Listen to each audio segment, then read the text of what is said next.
Good rising. Excuse me. Excuse me. Good rising, y'all. Welcome back to Coffee Talk with Karen B. Cheers. I'm on cup number 2. Second and final cup of coffee for the day. Maybe. We'll see. It's nice to see you all here. Thanks for being here. Thanks for joining me. Welcome. And I don't want to be a downer. I really don't. But man, it's like, I feel like it's like week 1 without Bob. Like I still can't believe Bob's gone. And I'll try not to get all sappy and teary-eyed. But man, what a loss, you guys. What a huge, huge loss. I just still can't really believe it. Anyway, I want you all to know that my phones are open. I opened them before I even came on the screen. It's 848-222-2480. If you want to call in and, share something, if you would like, whatever, I honestly don't really have a lot planned because I've been so distracted with that, and it's just kind of been, I just have kind of not been doing much. But I thought I'd still show up today because y'all are probably feeling just as bummed out as me, and so yeah, right, conspiracy music guru, it's so fucking weird. I mean, talk about just a very integral part of the community. Like Bob really did. He hated the infighting, he hated it. And he hated, flat earthers attacking other flat earthers. So, I think we should all kind of keep that in mind moving forward, right? A huge hole in our hearts, yeah. I've had this wrenched empty pit in my, yeah.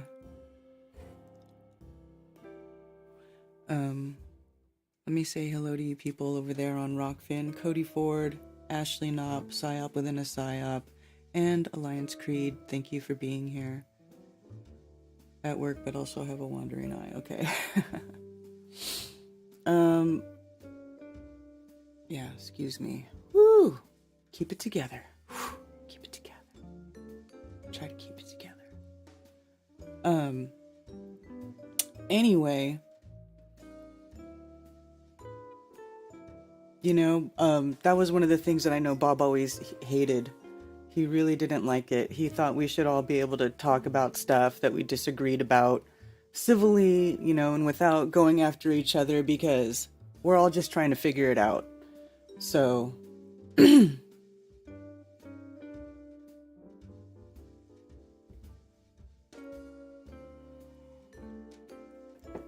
let's just all try to keep that in mind moving forward. Anyway, I know that Bob was super excited about Flattoberfest going to Las Vegas. So I'm moving forward with that. It has been confirmed. It is reserved. The space is reserved. I still don't have my hotel codes, so I'm not going to tell you what hotel it is. Because they're moving kind of slow. I'm sort of at the mercy of this place, but it's a killer venue. It's going to be so awesome, you guys. This hotel it's a big hotel. This is not some cheesy little piece of crap hotel. This is a nice place. Okay, it's a nice place. It's a well-established place. It's one of the favorite places among people who actually live there. It inside this hotel, which is huge. They have I'm just going to describe it to you. Maybe some of you can figure it out by me describing it. But inside the hotel, it has this open area, and they do a show every night inside the hotel. And all the rooms that face inside, you can watch the show when it goes on from your room. It's really cool. They have a bowling alley there inside the hotel. They have a movie theater there. I mean, not that Hollywood has any good movies, but I mean, there is a theater there. Maybe something will be out by then. I don't know. It'll be October, so who knows? Maybe there'll be something worth watching. But also, it is not on the strip. It's not on the main strip, like where the Bellagio and all that is. Off of the Fremont Street area. Okay, it's like the old strip. It's the old strip, and it's just a few minutes. Like you fly to Vegas. It's just a few minutes. Everything's a few minutes from the airport there. Well, we're all going to be in one big hotel, together. Okay, and we've got a large capacity. So it's going to be amazing. This is going to be the biggest event yet. It's going to be the biggest, best event yet. And the US is lifting their restrictions May 11th. Pretty sure they're going to lift their restrictions. They have to. Everywhere else has. Like, it's stupid not to at this point. So we're going to have some of our international people come and join us for this event, which hasn't happened since 2019, you guys. Since 2019. So that's what's going on. We're going to be able to be face-to-face with some of the people we haven't been able to be face-to-face with each other for 4 years. Oh, boy.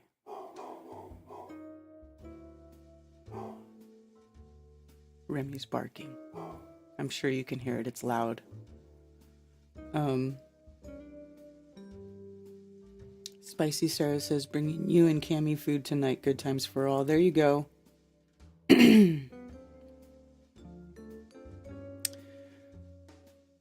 So, let me say hello to you people. Actually, in chat, Spicy Sarah, don't follow Crumb. Hey, Crumb, it's good to see you. Sue Finelli, Joseph Ray, Ted Summer,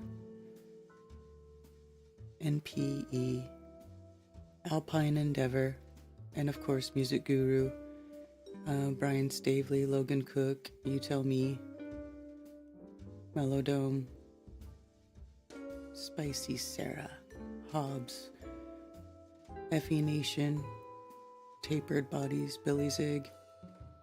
Thanks, Billy, I'm trying. Mr. Black, can you elaborate on what was the cause of Bob's illness? Well, he was ill for a while. But, a lot of people were saying, oh, did he take the jab? No, hell no, Bob didn't take the jab, okay? Bob did not take the jab. He was sick for a while. I mean, he kind of stopped doing Glowbusters because he was trying to get better. And we were, hoping he would get better. And instead, he suddenly took a turn for the worse. So, Cammy said he had an enlarged heart. Scientist Mustard, good to see you. Video, media, television. Nodell and Skiba, is something going on? Well, I mean,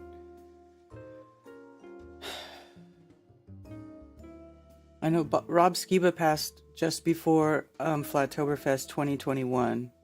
So it's been about a year and a half since Rob Skiba passed. I mean, they're not related. Bob didn't even go to the event that Rob Skiba went to. The restrictions of the JAB is what I'm referring to. Hi, Zach.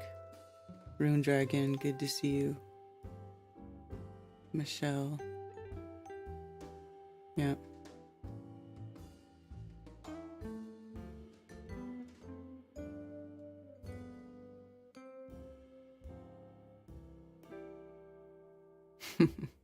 Thanks, Ted.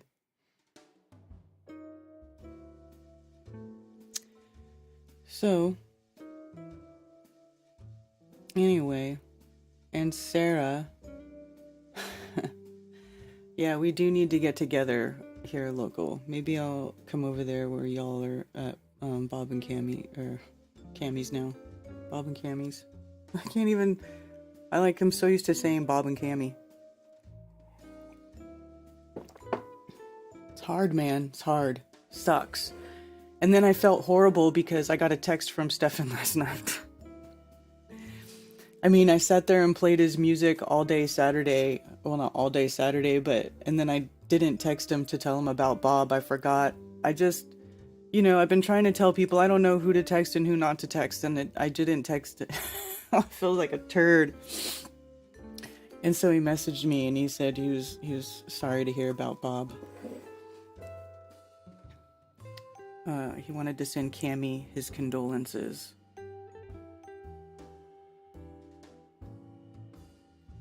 Give my condolences to Cammy, he says. He was a huge person in the community for sure. I can't even begin to tell you how many Uber drivers I told about Glowbusters in my early years. He'll be missed tremendously. And then he said great music selections.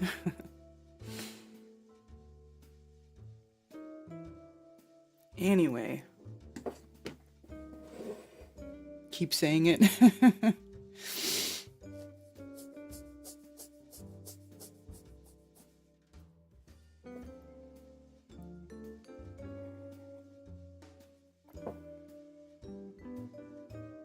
The house is feeling all the love, yeah.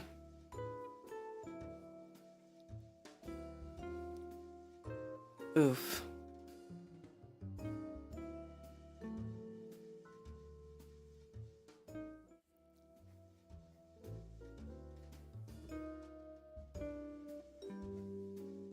I'm gonna take myself off screen for a minute. That's why I didn't bother putting any makeup on. I was like, what if I cry and then I'll have look like even worse.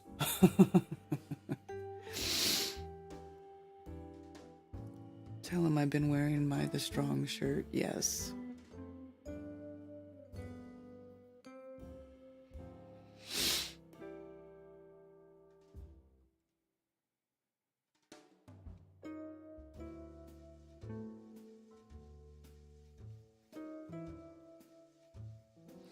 Yeah, so let me share this link because we are raising money for Bob.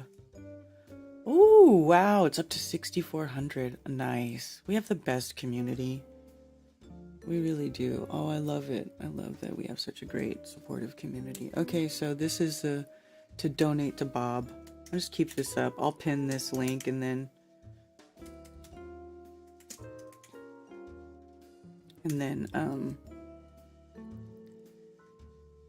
just leave it there. There we go.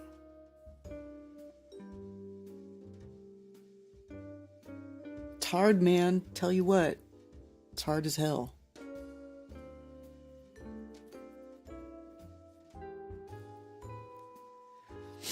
And it sucks too because this, it's happened a few times over the years. I don't know if you guys remember,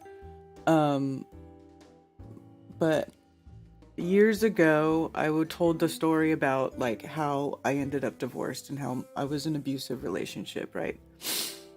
I don't talk about it all the time, but it was horrible, right? So anyway, I did talk about it, and the person who helped me with that stream was Jibby Jedi. Jibby Jedi passed away too, right around the time that Rob Skiba had passed. So we've lost Jibby Jedi, who was a really good friend. I love Jibby. Jibby was somebody that I was friends with from the very early days when I first got into this. And so that was really sad to see Jibby go. Taboo Conspiracy actually made a memorial video about Jibby, because Jibby was friends with Taboo, and that was pretty cool. And then we lost, of course, Mac Parhar, who was a huge, a voice. And he was crazy, and he could be really rude and sometimes annoying, I mean, let's be real, but it was still Mac. Mac was awesome, he was a good person, Anyway, Mac came and stayed here at my house for Flattoberfest 2020. And of course, that was the beginning of all his troubles because he had to go back to Canada, and he was supposed to He was supposed to quarantine and he didn't, and his neighbor told on him, and so began a whole bunch of legal trouble up there for him. Yes, that's right, Cammy. Doc Michael helped Bob and Cammy move from Denver to over here to Spartanburg.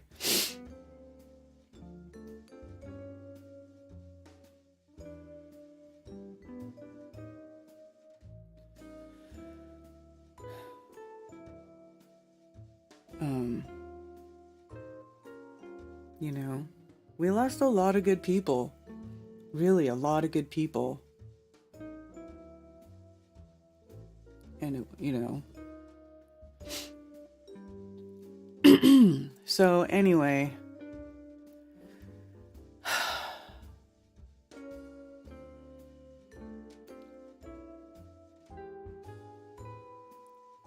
sometimes it can be almost overwhelming, make you want to stop.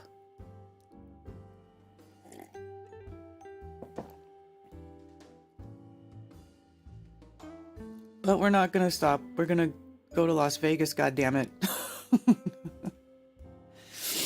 We're gonna go to Las Vegas, and we're gonna have an international gathering of flat earthers for a weekend in October 21st and 22nd, 2023.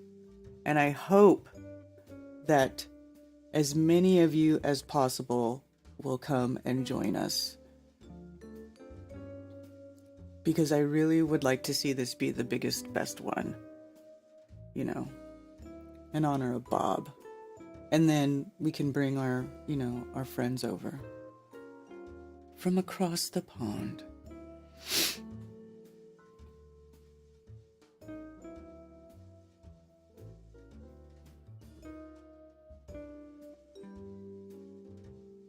The police came to visit me to check on my quarantine when I returned to Canada after Flattober 2021. Really, Jenny G? Holy shit. They aren't fucking around up there, man. What happened to Canada? Like, that's crazy. Wow. I can't even imagine going somewhere and then the police come into my house and be like, are you staying home? I can't even imagine that. That's fucking insane to me. That's insane to me.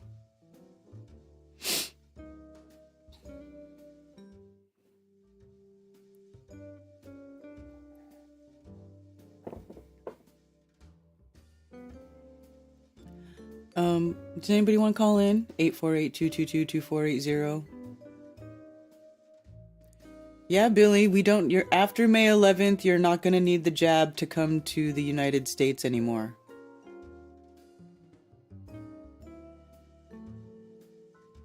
China, right? Feels communist here. Oh my gosh, there's a lot of Canadians in the chat. Yo.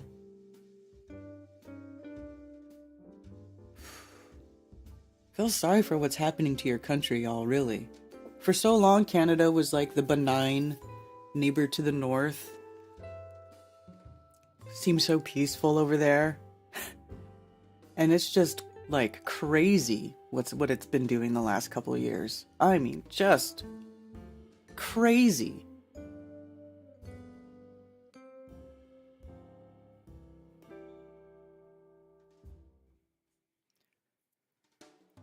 Hey Ted, you coming to Turbo Fast in October before October or before Flattoberfest? What?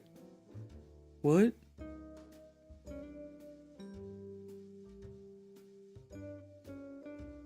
What is that?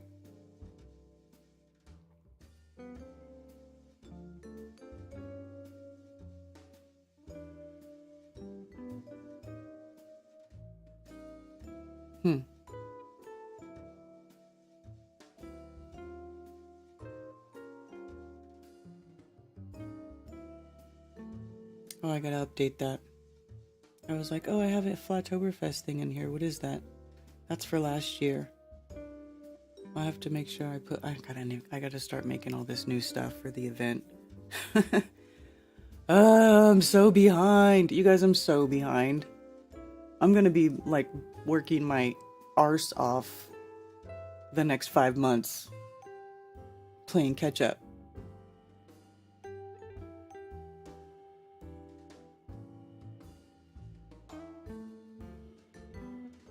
Robbie Turbo, I don't know what that is, but if you're having a meetup, you know, you can email me and I'll put it on the site here. Let's talk about other flat earth friendly meetups that are going to be going on.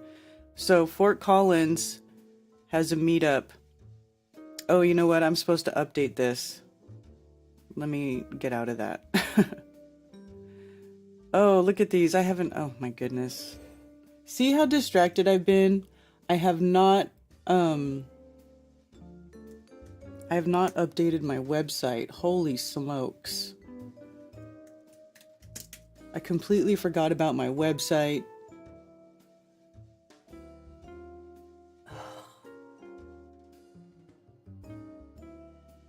Forgot about updating stuff.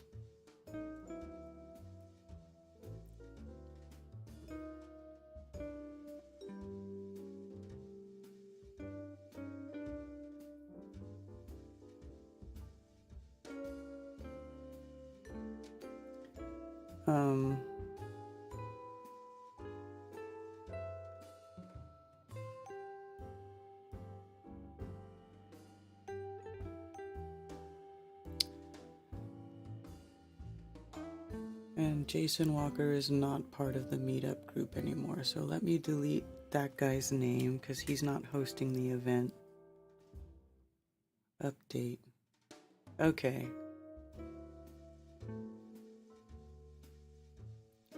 So Fort Collins has the Colorado monthly meetup has changed its location. Fort Collins monthly flat earth meetup every first Tuesday of the month, beginning April 4th. So they've started it this month. 6 to 8 p.m. Twin Silos Park, Colorado. And he did send me a picture. But let me see.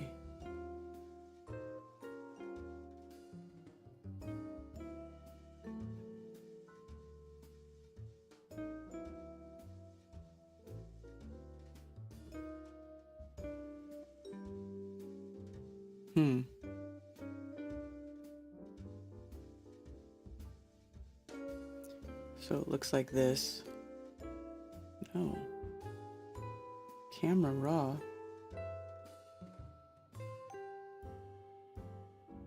Anyway, I guess he sent me a camera raw image and Photoshop opened it as a raw. Ew. I want to see the cool shit you can do when you have a raw image in Photoshop. This is why the P900 kind of sucks. They don't take raw images, you know, and you can't go in there and like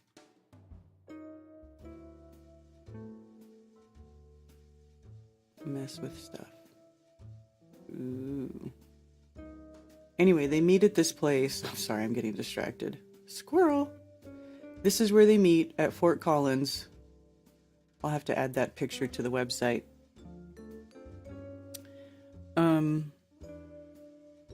And Ted's having a meetup in Bellevue, Washington, June 11th, Sunday, June 11th. Information there, Google Maps link, 5 to midnight. And then Stanford. This is the one that they're doing in Connecticut with DITRH and Alex. So David Weiss and Alex Lowry at Rico's Thin Crust Pizza.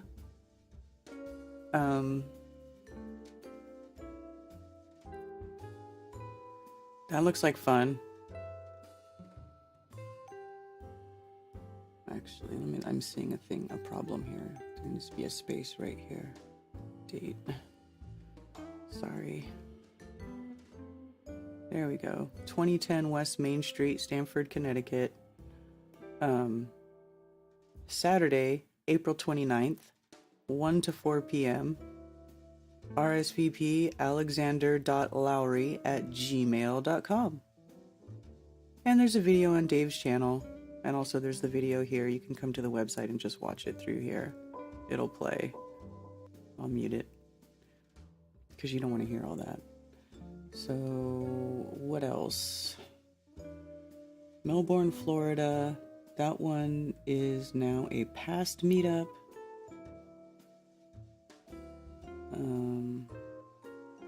Oklahoma. Let's see. Oh, St. Petersburg. This one is also past meetup.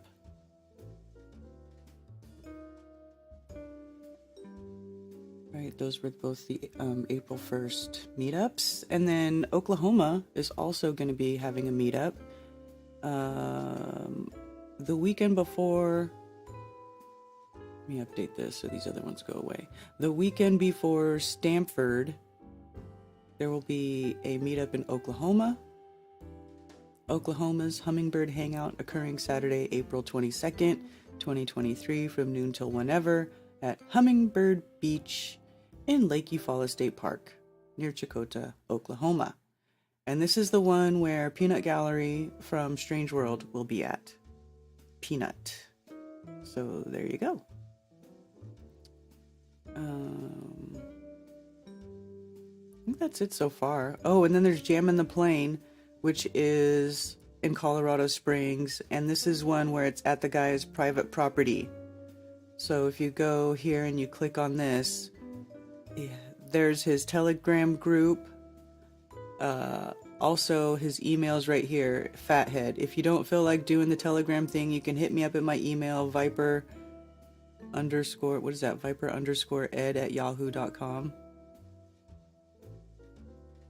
Maybe I should add that to the post.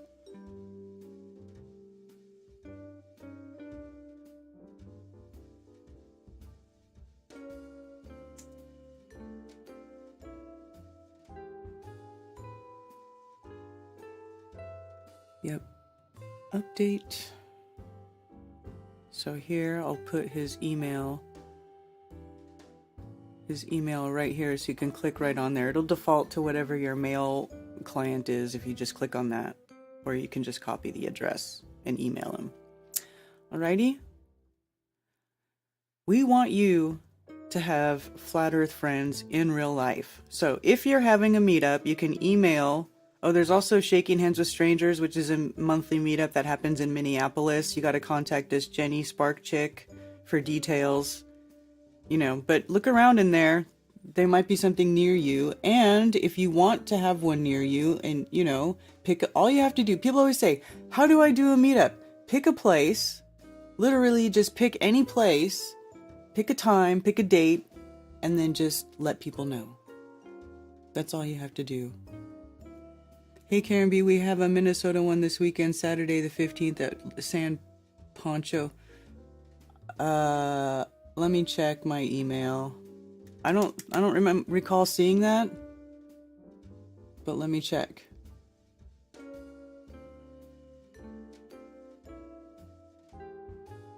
Let me see.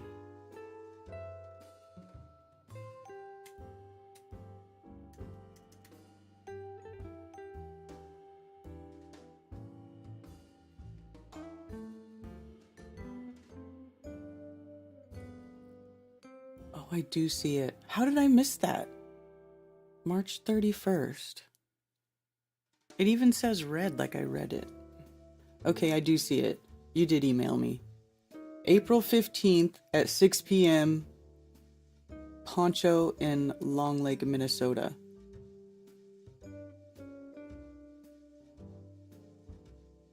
San Poncho.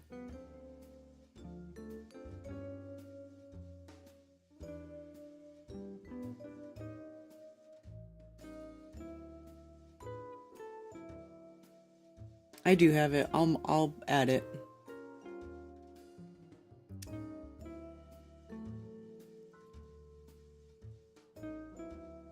Usually, if I list your thing, I'll reply and I'll tell you that I listed it with a link for you so that you can share it. So if I don't reply with a link, you should probably email me again. Listen, I do it all on my own. I'm sorry if I screw up sometimes. But just for future reference, if you don't get an email reply from me with a link, I might have forgot.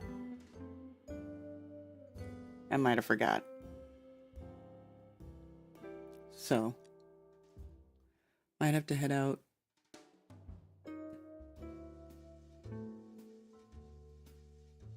I'm doing a meetup this Sunday at Herd Clocks Park, Big Shelter at 3 p.m.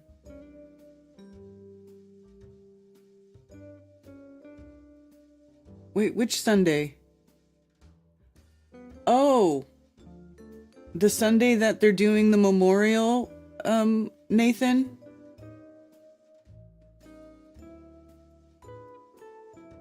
How you do meetups is you keep doing it and you keep letting people know and keep doing it and keep doing it. My first meetups were sparsely attended until I kept doing them regularly. Yeah, there you go. That's it. That's the key, is having a regular meetup is good. Even if it's semi-regular. Once a month.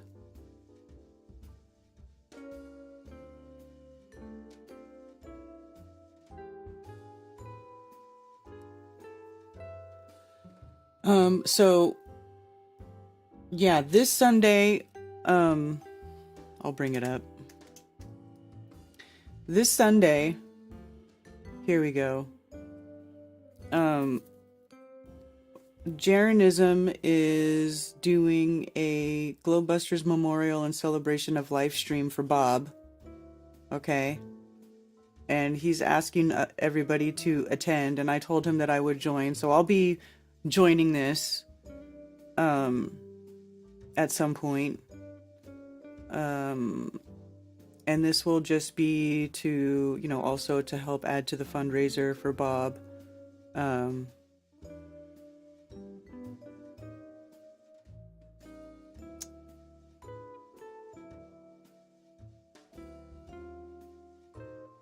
Yeah.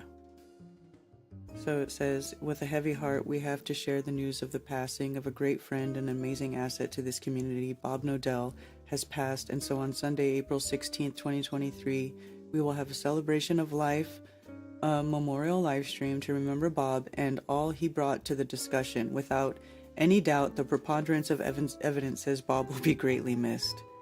We hope you join us. If you would like to speak or send a video for the memorial, please contact Austin or I at our telegrams below.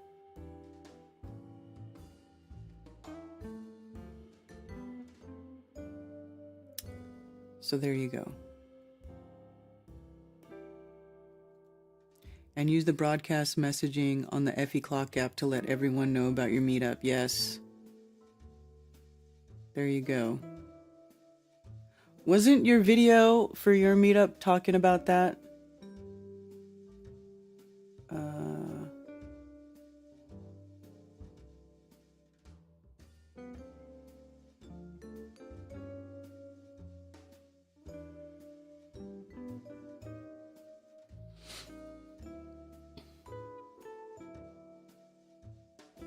$5,000 active users and more joining every hour.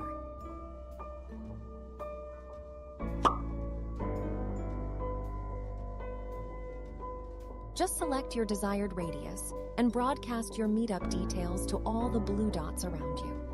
Before sending, create a meetup group on the Flat Earth Clock app and include the details in the message. It's easiest to copy and paste your message into the broadcast window.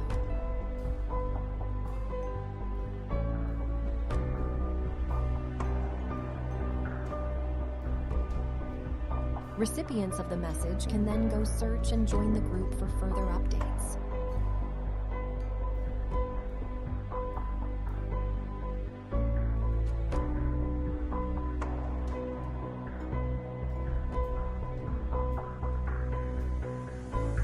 Nothing is better than when blue dots get together.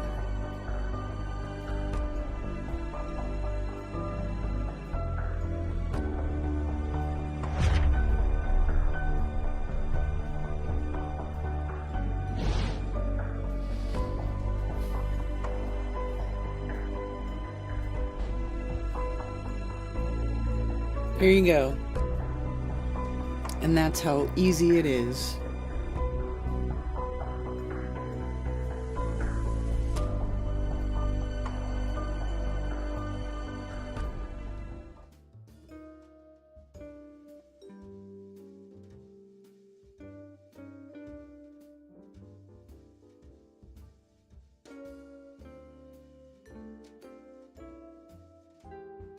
Found a blue dot in my area, but I haven't reached out. Nachiketa. That's a trip. You're pretty remote, aren't you?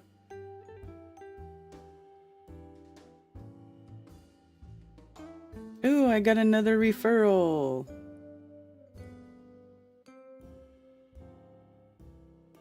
I'm still a shrimp. I need one more to become a crab. One more. Look, see. I need one more.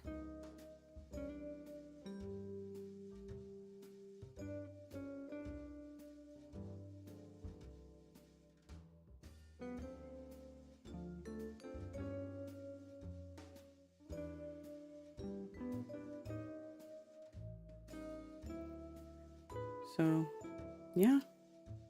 There you go. That's how you do a meetup. And you email KarenBFE at protonmail.com or flatearthfestivals@protonmail.com. And you also email msargent23 msargent23. Let me check. Is that right? msargent. Yes, msargent23@comcast.net. And you send us your details, and then we announce it on Strange World and wherever, and then we help you get the word out, and then you guys get your meetups going. It's just that simple. But I'm already a crab. But I want to be a crab in the app.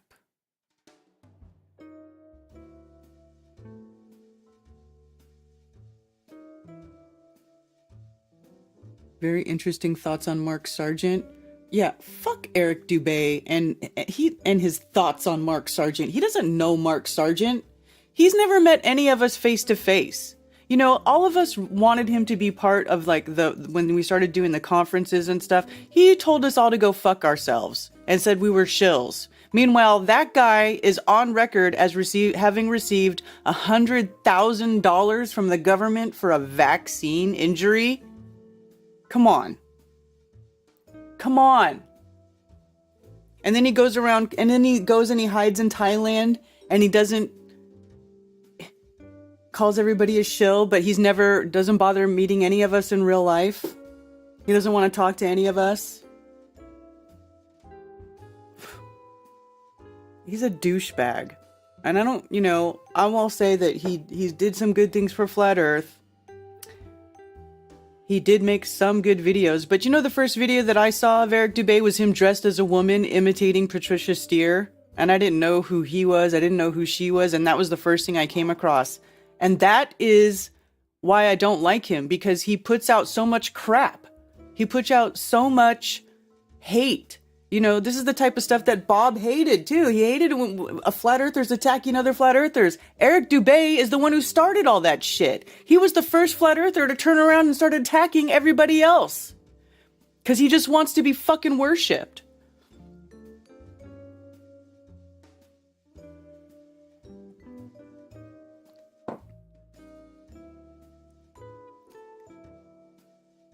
Eric wouldn't talk to us. I tried to confront Eric in a chat and he left the chat. I think that was during the UK Flat Earth conference. I was confronting him about why he was calling us shills with no fucking proof. And then he goes, I always have lots of proof, Karen. That's why I always provide it. And I was like, you didn't provide any proof. Anyway, I started going off. He just disappeared, stopped answering. Coward.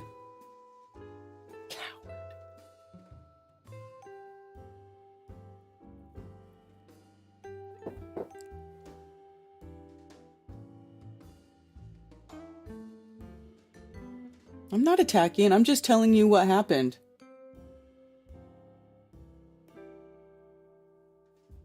I'm just telling you what happened. Do you see me going out of my way to make videos about Eric Dubay? No, I don't. But I'm just telling you the truth, the facts.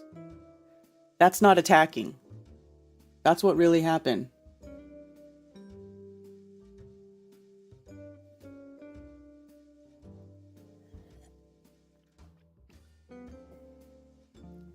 Nachiketa, he doesn't want to talk to us. He just hides out and calls us all shills. Don't you get it? Like, people used to reach out to him. There was only a few people he would talk to. I mean, at this point, I have no interest. I just don't care anymore. I don't care. Because guess what? He didn't make up Flat Earth. He didn't discover Flat Earth. Flat Earth was here before Eric. Eric basically just plagiarized a 100-year-old book written by Samuel Rowbotham and then added like redundant proofs to it to make it seem longer, like 200, right? They're just redundant. They're all basically the same thing that we can see too far, or various things, but it's like a lot of it is repeated, right? It could all be condensed down to a very short, specific list. You don't have to sit there and listen to him drone on and on for 2 hours about a lighthouse can be seen from 200 miles offshore, from blah-bitty-blah to blah-bitty-blah. No engineer has ever measured or accounted for Earth's curvature when building a bridge. This bridge did not account for Earth's curvature. This other bridge did not account for Earth's curvature. Oh, over here there is another lighthouse that can be seen from 200 kilometers or whatever. You know what I'm saying? Like they're all basically the same thing, just read over and over and over. I get it.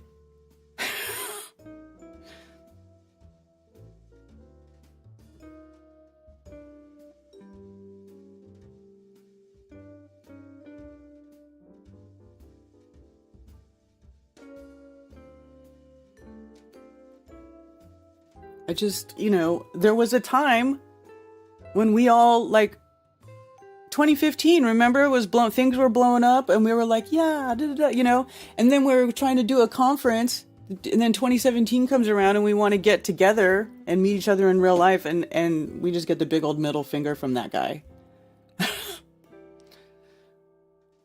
So whatever. That's facts. That's not attacking. That's facts. That's what happened. Okay? I was there. I lived it. I watched it. I was put on Eric's Shill Wall Hall of Fame, okay? And I'm like a single mom who lives in the country in North Carolina, and I was put on the Shill Wall, right? A single mom. I wasn't single at the time, but a mom, a stay-at-home mom with toddlers. Come on, buddy. So anyway, whatever. Whatever. We don't need that shit. We don't. I don't. Well, I'll just rephrase that. I don't need it. I don't. I'm doing just fine over here without that guy. Okay?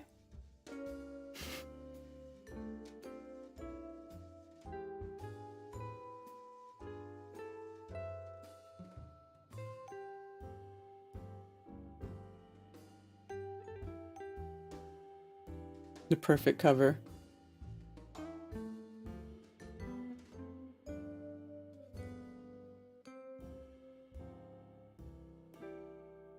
I never did make it to the end of 200 proofs. I never could make it to the end of that video. But whatever. Whatever. That's fine.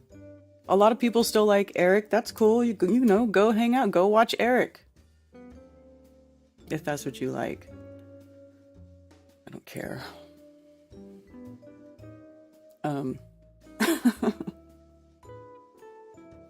Phones are open, 848-222-2480. And I hate how Rockfin page keeps kicking me out when you need some Z's. I got a police business card left at your door. Oh my gosh.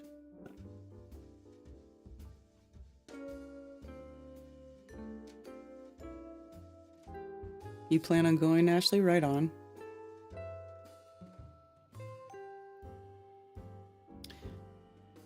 Yeah.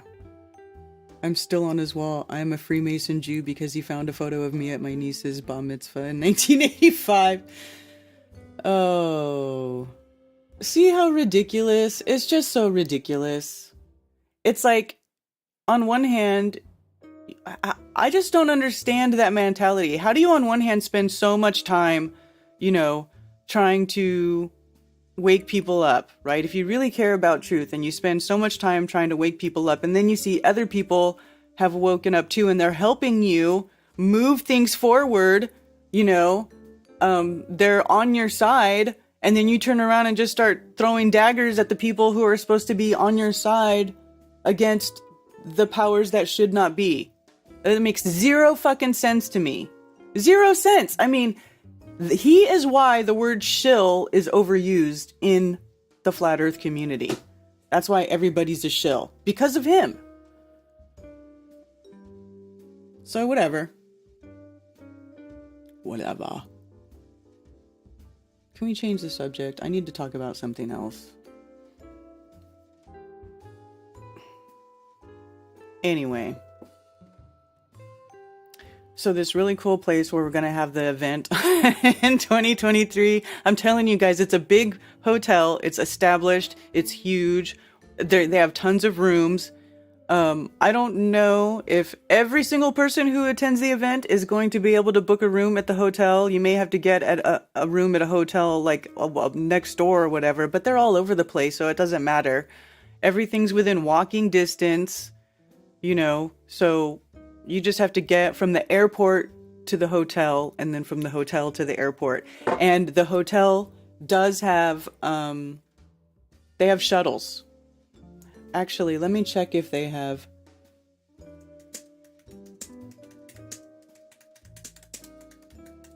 shuttles to the airport.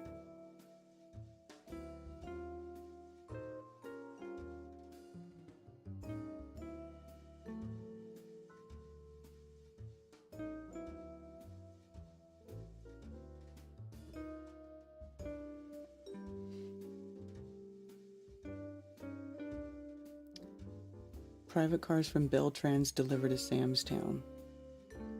Looks like they do have a shuttle service that they work with.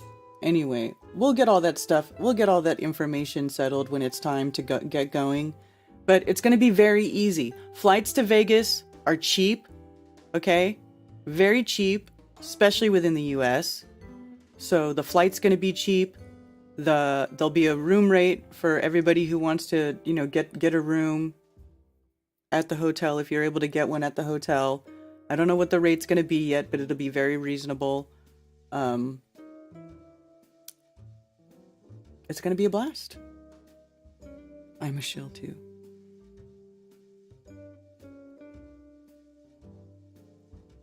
What about our future? I don't know. I don't know.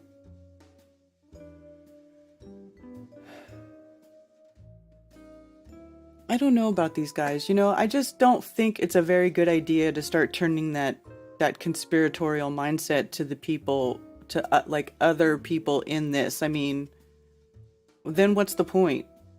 You know what I'm saying? Like, everybody's going to have their own way of looking at something. Everybody's going to have their own opinion or maybe theories about what's going on with certain things. But, they're all just ideas. And it's okay to talk about them, because sometimes you're not going to come to the right conclusion until you talk about the wrong conclusion first, right? These things have to be hashed out. So, it should just be a process. I don't know.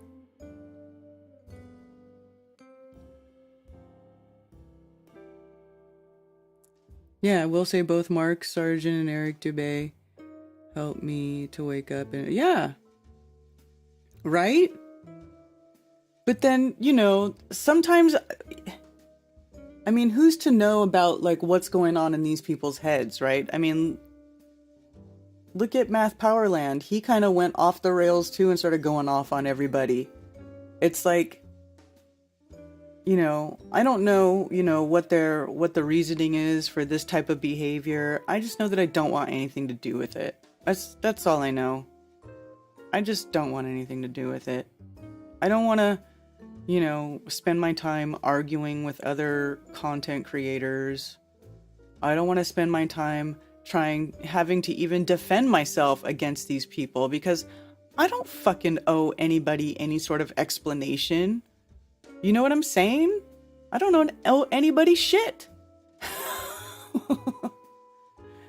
Especially some loser finger pointer who doesn't even know me, who hasn't talked to me online or offline, face to face, ever, knows nothing about me.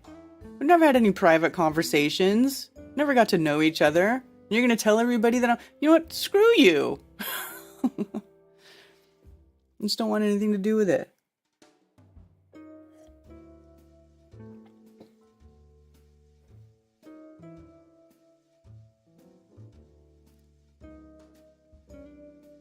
Can't wait to be in Vegas. That's what's up.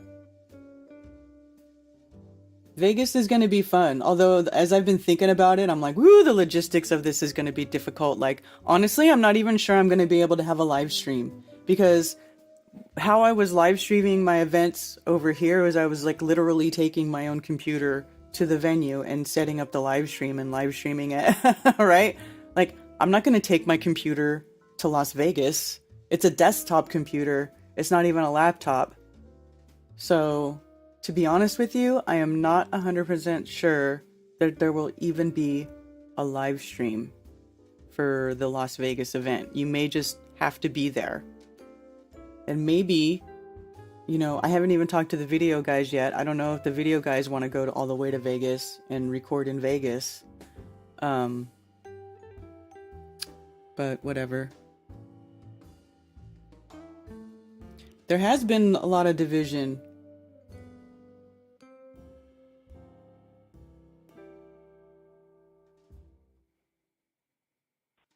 And there's a few different reasons for that.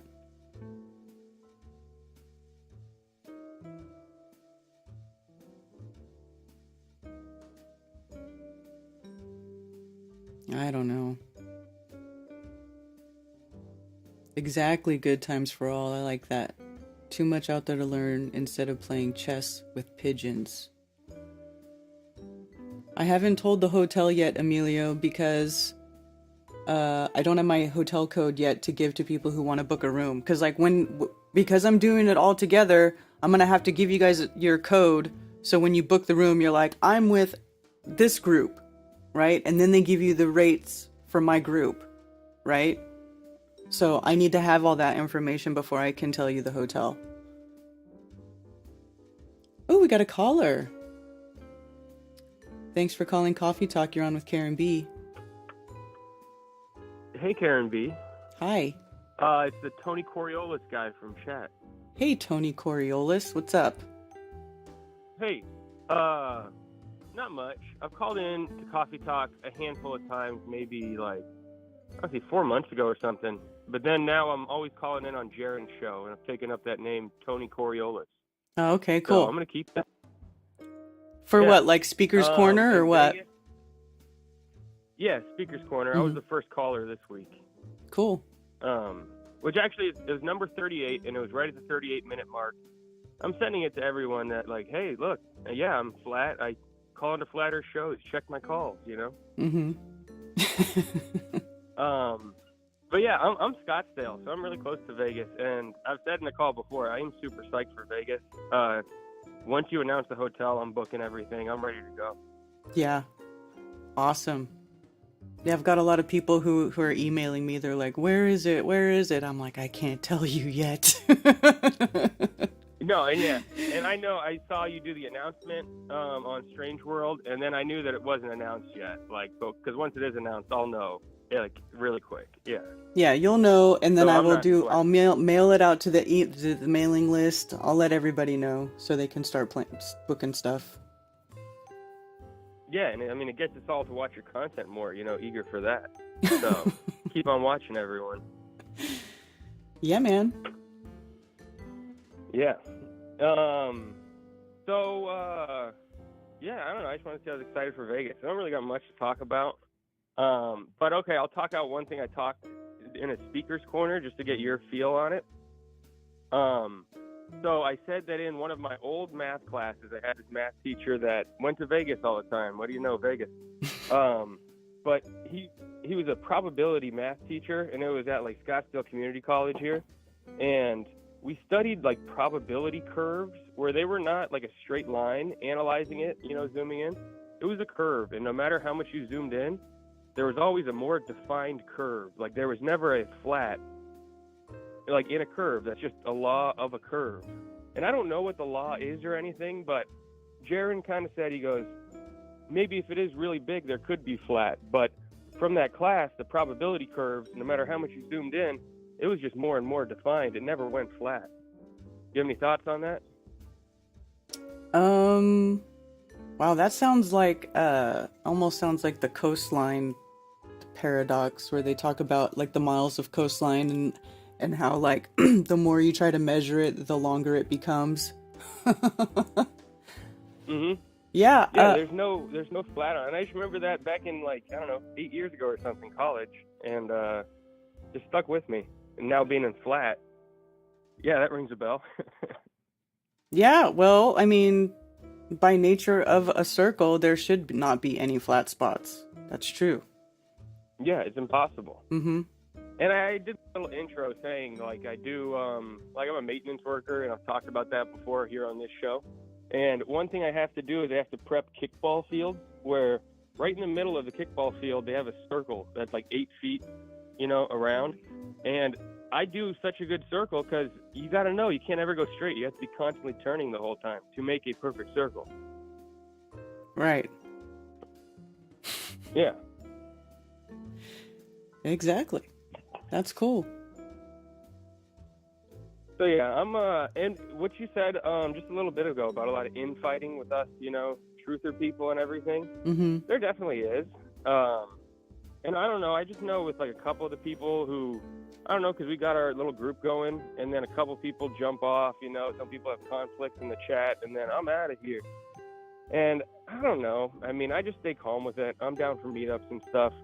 We're going to do a meetup this Thursday, and actually I want to throw it at you. What do I do for that again? Just send me it up on your website? Yeah, just send me an email, flatearthfestivals@protonmail.com, and just put all the information in there, and I'll list it. Gotcha. Yeah, this Thursday we're going to be doing an art walk down in Old Town. Old Town where? Old Town Scottsdale. Oh, okay, cool. Old Town, yeah. And it's all like fancy old rich people that like have galleries and stuff. All the shit's overpriced, but it's a cool event. I've gone before. Yeah, there's a lot of cool artwork in Arizona. I remember seeing a lot of stuff like that. That's cool. Mhm. And then I remember, so we went to another art walk before, and like my favorite thing was we were walking through, and then we see like someone just had like, they were glass marbles, and then it said like the title of them was Gaseous Planets, and then I just pointed at them like, hey Heather, check this out, and then we just start cracking up, It's a great time hanging with all the flat people. So I really cannot wait till Vegas. And I'm already spreading the word to the whole group. I'm going to be promoting it the whole time. I am so psyched for this. Yeah, excellent. So I'll be trying to get tickets on sale no later than May 1st and earlier if possible. Gotcha. So it's 21st, 22nd of October. My birthday is the 20th of October, so this is going to be a perfect birthday trip. There you go. I can't wait. Yeah, hell yeah. Right on. Yeah. Awesome. And then, so 10/20 is the birthday. 6 months away from my birthday is 4/20. So, like, 4/20 is my half birthday. That makes sense, right? Yeah. Yes. I'll go with it. Coming up on the half birthday, and then 6 months to go until Vegas. Mm-hmm. Yeah. All right. Awesome. Yeah, well, all right. I don't got much to say, but thanks for taking my call, Karen. I appreciate it. All right. Well, thanks for calling and listening and all that good stuff. See ya. Right on. We got somebody excited about going to Vegas. No, yeah. Anybody comes in here starts talking shit about the Bob, banned for life, forever. The truth regarding cosmology is supposed to help us find the creator, and Eric doesn't seem to be searching for / promoting him too much. Well, I try not to argue with people about like spirituality or religion, because I feel like that's a very personal thing. Everybody's got their own personal sort of spiritual journey that they have to go through. Like, nobody can put things right between you and whatever except for you, right? So whatever you believe, however you feel about the creator, that's between you and the creator. which I do believe exists because it's very obvious. The creator is obvious just by witness of the creation. But that's just my opinion. So whatever. Your 46th birthday is tomorrow, Rico. Well, happy birthday. Happy birthday.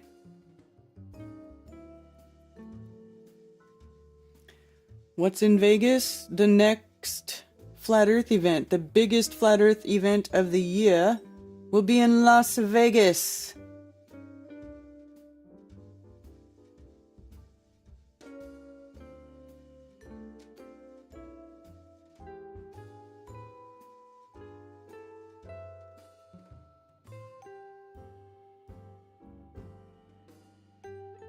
Yeah, happy early birthday, Rico.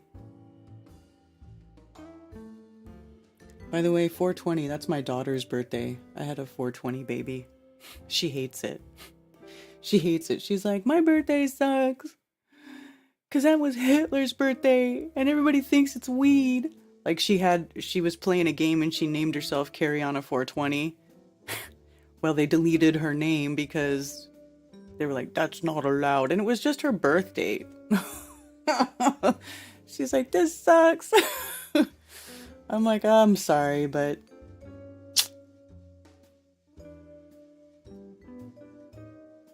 I don't know what to tell you.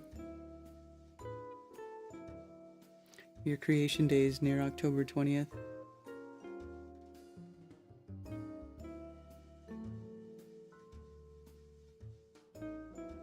Yeah.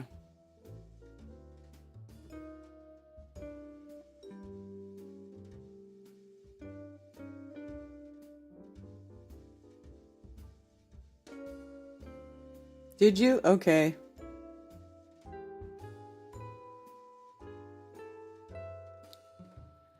Yeah, April 16th, Globebusters stream will be at Herd Klotz Park Large Shelter. Let's see, hold on. I guess I'll just...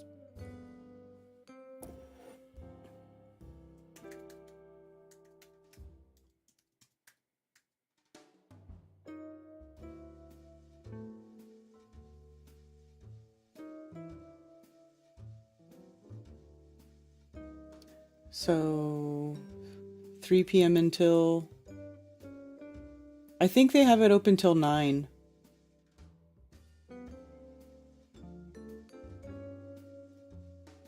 So,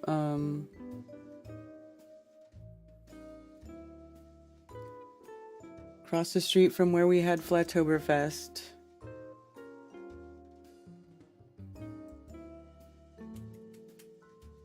Nathan says, we'll have a TV with speakers and a mic to watch the show. And we'll be grilling food. Anyone is welcome to attend. Please do not arrive before 2 p.m. as the shelter is rented by someone else until then. So,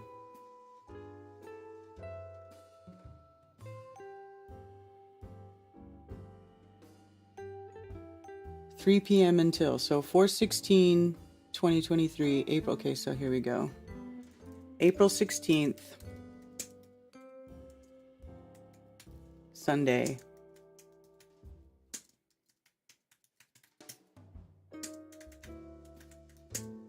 Globebusters Memorial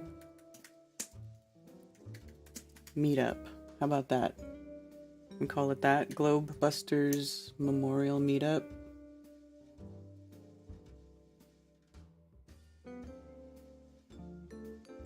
And Google Maps.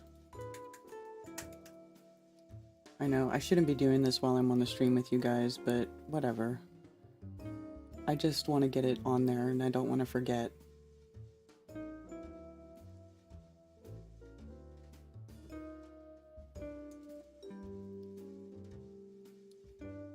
So there is the link. Boom. This is a flat earth friendly meetup, of course. Publish.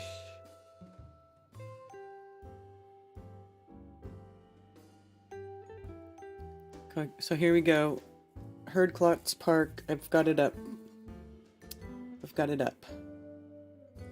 Herd Klotz Park. April 16th, 2023, Sunday, Glowbusters Memorial Meetup. Herd Klotz Park. And then I put a Google Maps link here for people. This is at 126 Beverly Road, right across the street from the Shrine Club, where we have had the Flattoberfest events a few times now. We've been there 3 times. There's a covered pavilion at the park, capacity of 80 people, picnic tables, electricity, there's grills, there's restrooms. So it's a cool place. We do a lot of meetups here. We always do a nice big meetup here on the Friday before we do Flattoberfest, when we do it in Greenville. It's a really cool park. So this will be a good meetup. Also, April 16th is after the frost, the last frost of the year, so it'll be nice weather. It's cold here today, and I think today is finally going to be the last cold day of the year. So there you go. For anybody local to the area, this will be a good thing to do. I don't think I'll be able to make it, though, because I'm going to be on part of the stream. Maybe Ted will go and hang out with you guys.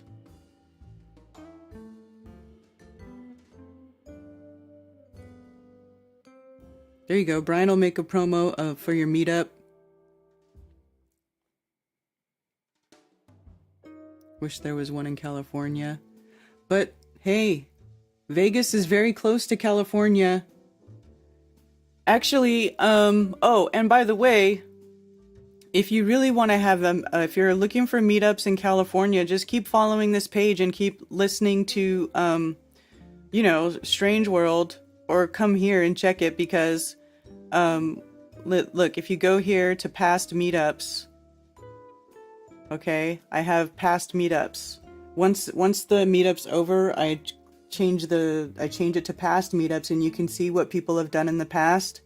Now, this was one that was in Southern California that may be happening again. Sunset Beach. Okay, Renee likes to do meetups, so there might be more meetups in Southern California.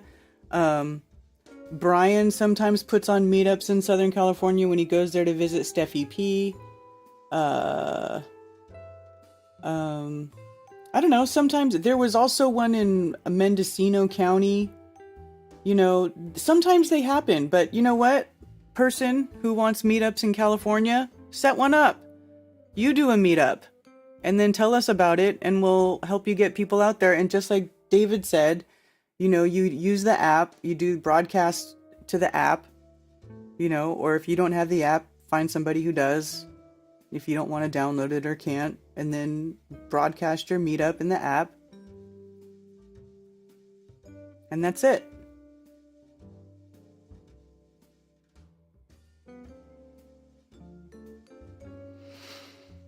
Hey Joe, I'm in LA. There you go. See, there's a lot of flatties in California, so just set one up.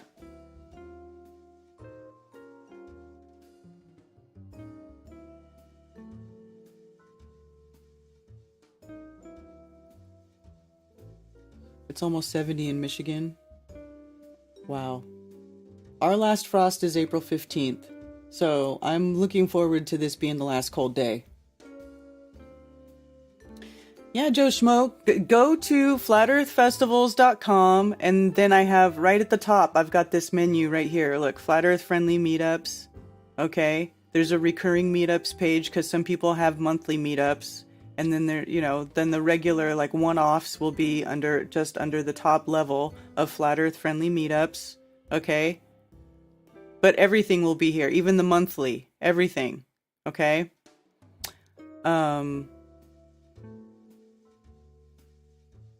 And then you can go to recurring meetups, Fort Collins, shaking hands with strangers. I'm not sure if Titusville's still going on. You got to check with some of these Florida ones. St. George, Utah. I know Kyle, who is on Glowbusters, does this. So If you're in Utah, you can go meet with some flat earthers in Utah. You know, the more we've got going, the better. So we can, have a really good network of people going, and that you guys can establish a nice group of friends local to your area and not feel so isolated. You know what I mean? That's what it's all about.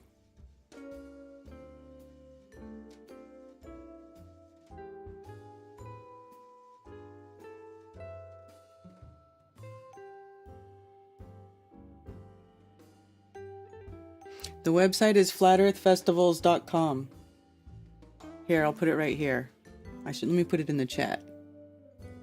This is the chat. Like, you can bookmark that page in your browser, and then I update it, as people send me stuff. Oh, fucking Rockfin.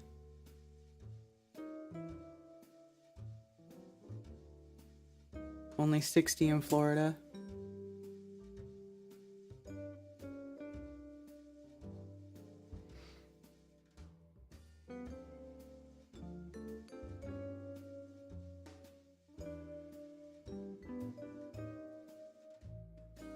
Anyway,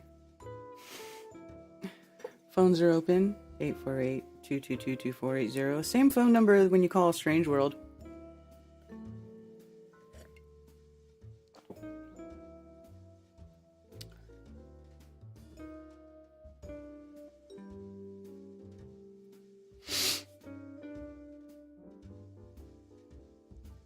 Hey, so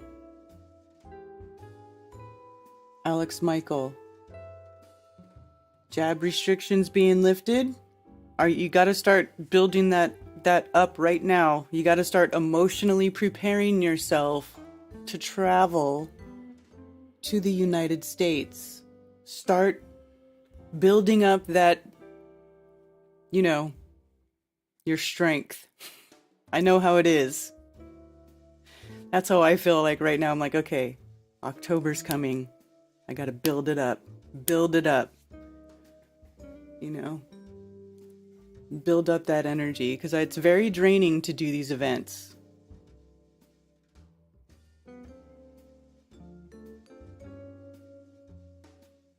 Bob needs us all to be strong and not to forget what we're fighting for. Oh, Rick's calling me. Rick, I'm streaming right now, my dude.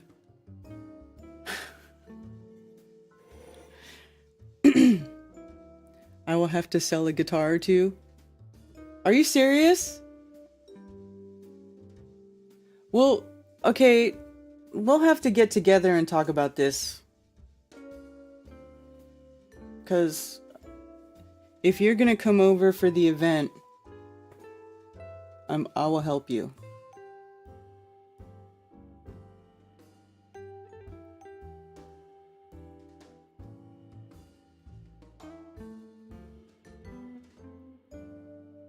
I got $500 on a guitar, Alex.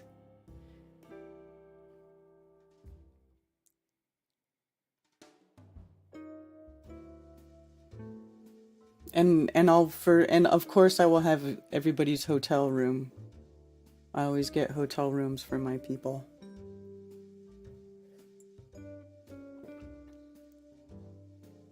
Yeah, maybe we could do we'll see how much it is.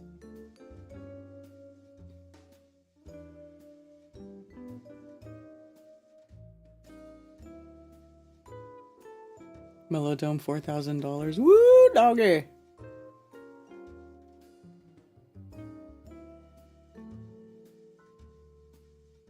That's a fancy guitar.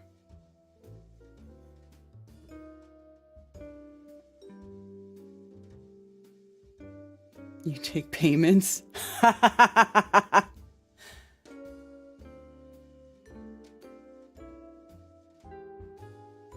You know what, Guru?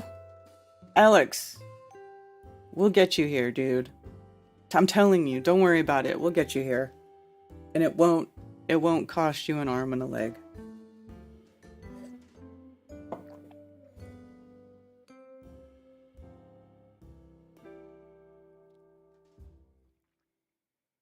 1 weekly payment of $4,000.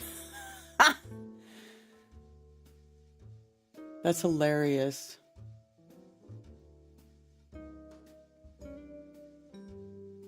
A good investment to buy Alex's guitar, right? He could be famous. He was on the Bruniverse. He's gonna be like the first famous flat earther musician.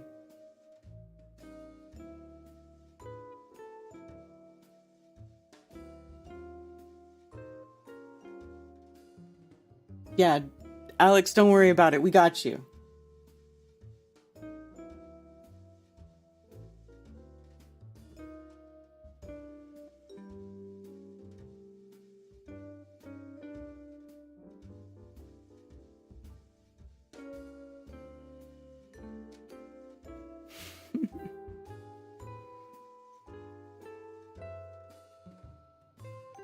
I checked yesterday from the Netherlands to Vegas. 2 tickets will cost 1,500 euros. Oh, 2 tickets for 1,500 euros? That's not bad. Is that round trip?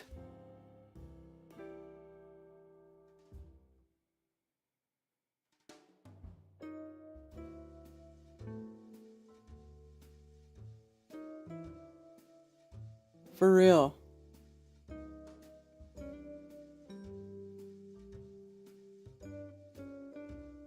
That's not bad.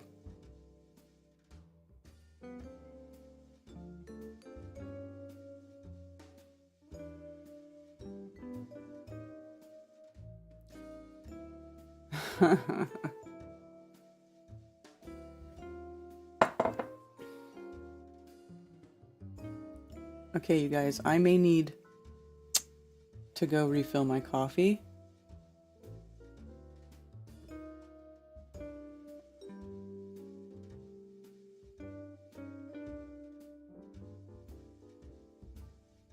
Just identify as a package. Still working on it. Yes, it is, but we are in the middle of building our house. Oh, Stephanie. Well, that's...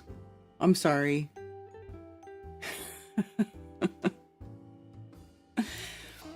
I'll tell you what, though. I've been talking to another friend of mine who lives in Spain, not conspiracy music guru, but another friend of mine, flat earther, who lives in Spain, about possibly doing a European event, a European conference.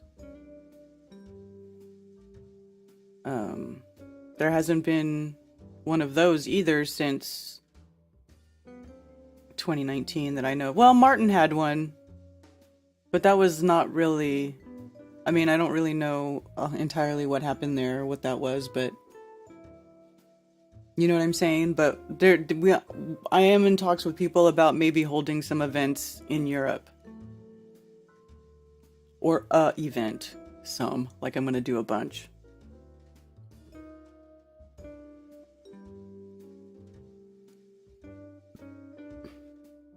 Yeah, the local meetup is the same day as the online service.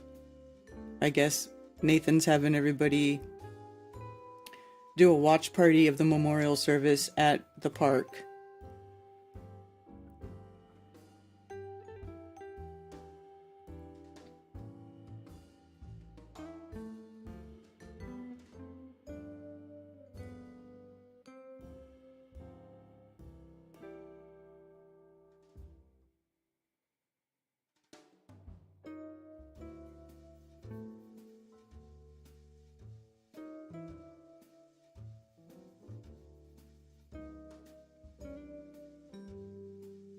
All right, I'm gonna go get coffee. I'll be right back.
Alright, I'm back. I made it back. I made it back. I made it back. What are you guys talking about? What are you guys talking about?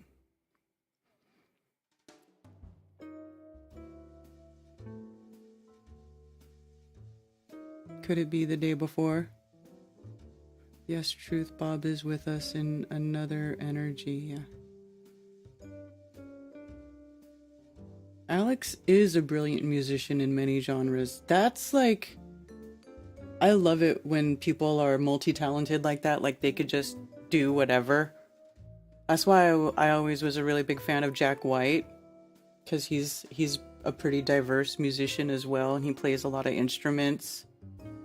I feel like Alex Michael is like the flat earth version of Jack White.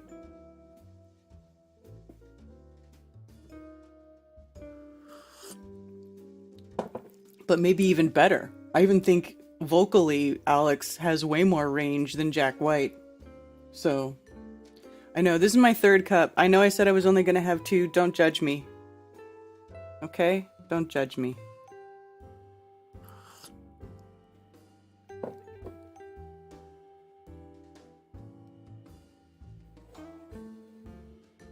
Are we changing the day to the memorial? Bob is... What? Are we changing it now? Is it the day before?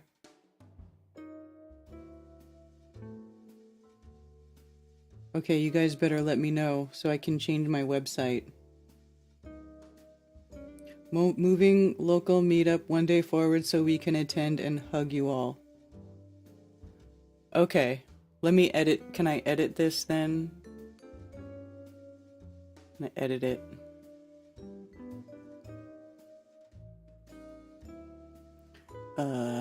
The 15th, which is Saturday.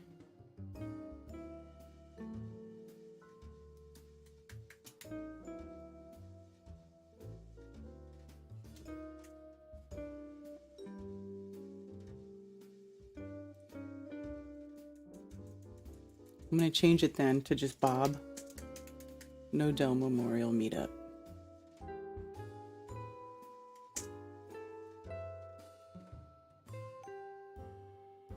And then, is that gonna change?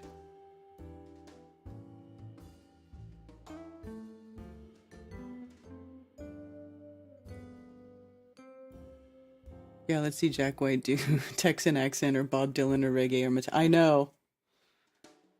Like, musically he can play the instruments, but Alex Michael edges out Jack White with the vocal talent, for sure. You're right.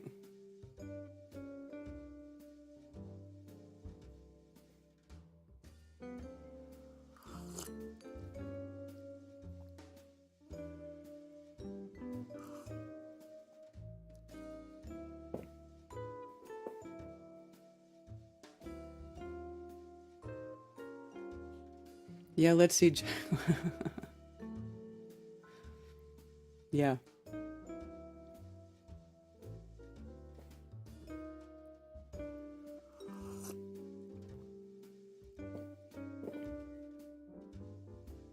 Man, Vegas is going to be so awesome. And you know, as a musician, as a performer, Alex, you have to perform in Vegas. Like, all the big performers perform in Vegas at some point, right? So why not you too? Why not you too? Plus, Jack White thinks the moon landing is real. Does he? I don't know. I haven't asked him, so let's not make assumptions.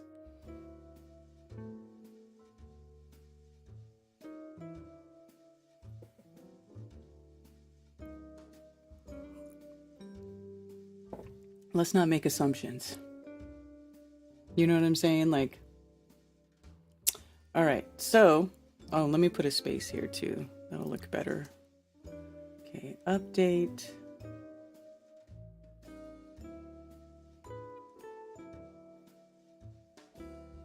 Just keep me updated. Like, this still says, from 3 p.m. So we still doing it at 3 p.m. just the day before? Oh God, the pressure.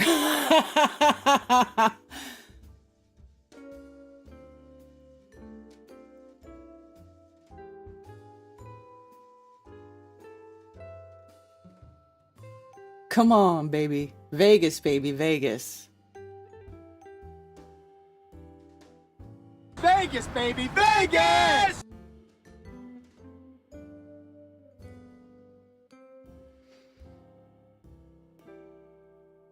Is it 11:11? Is it 11? Oh, it is. It's 11. 11. 11. 11, 11. 11. Spirits listening. 11. This 11:11, I just want you guys to know that Vegas is going to be the best. We're going to throw down in Vegas. That's what's up. Party of the year. 11, 11. Celebration of flat Earth and life. Knows more than we do. Visions manifest in mind. Manifest your Vegas, baby, Vegas. Vegas, baby, Vegas!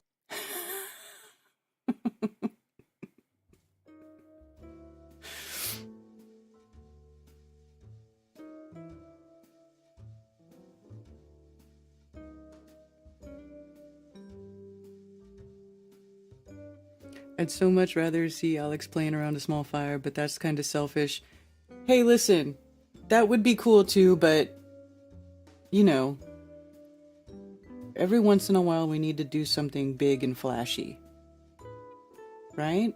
Last Flattoberfest was smaller than 2021, you know, but we had a great time. It was awesome. Like the Shrine Club is a really perfect, like, intimate place just to be with other flat earthers. But, you know, we need to do a big one. We need it. We need it. We need to go to Vegas. We need to go to the West Coast. We need to give our West Coast people an event. What's gonna happen? Small shelter confirmed for Saturday the 15th. We have 9 a.m. to 9 p.m. So whatever time is best for everyone. Okay. Edit.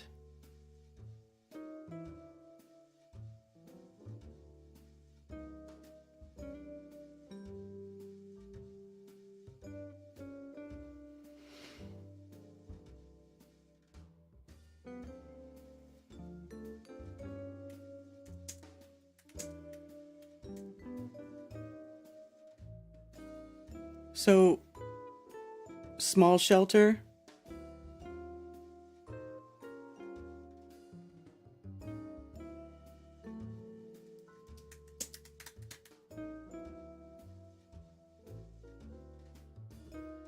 Small shelter, so it's not the big one with the 80 people.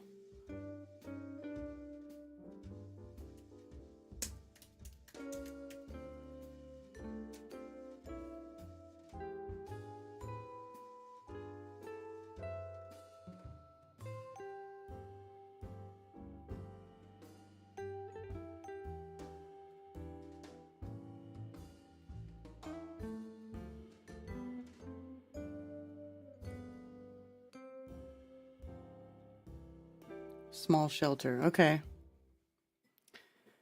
Well, that's what I've got so far. You let me know if I need to change it. 9 a.m. to 9 p.m. Okay, well, actually, I don't need... What about the speakers and the mic? We don't have to watch the show.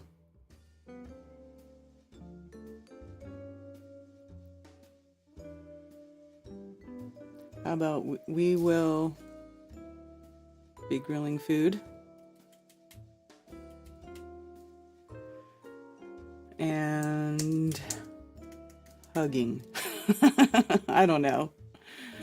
Grilling food. Okay, I don't know. You guys are gonna have to fix that later, I guess.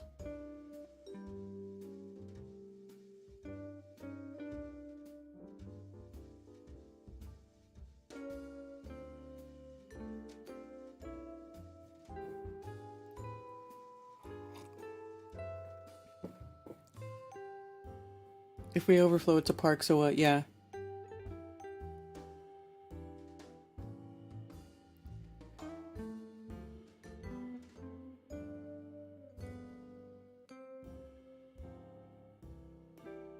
Conspiracy Guru, I'll back you up. Crumb says he'll back up Conspiracy Guru.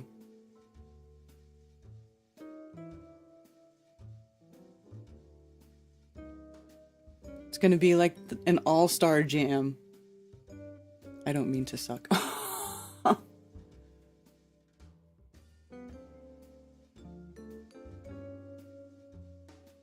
Jenny and I are going to have a 3-month-old baby. Do you think we should come? It's going to be you guys that are going to be annoyed. Well, David and Jenny, I thought about that because there's a few people, you know, that have small children, and it is Las Vegas. Like, they're not going to want you with children in the casinos, but I mean, I know you guys don't care about that.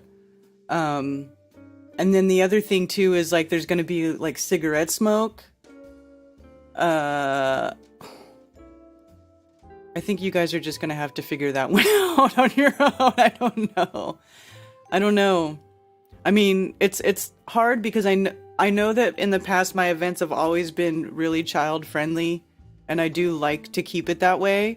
But Vegas is just not really a child friendly place, and I get it. But you might be able to bring your baby and be okay. I mean, I honestly don't know. I don't know.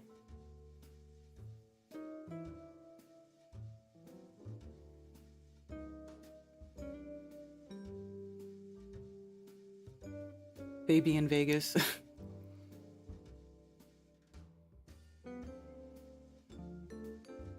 Any instrument and harmonies, whatever you need. Hey, Crumb, you're in Southern California, so you're like within driving distance to Vegas. So that's cool. That's cool. Was raised around cigarette smoke as a baby in the 80s. Cigarettes were wild. Hey, you know what, Billingtano? Me too. I was around I remember smelling cigarette smoke all the time as a baby. I mean, I'm okay.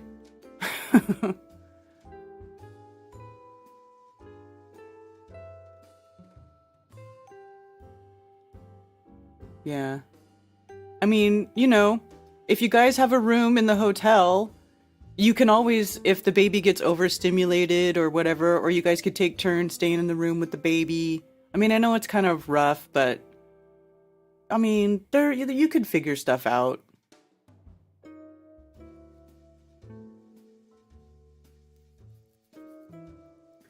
Yeah.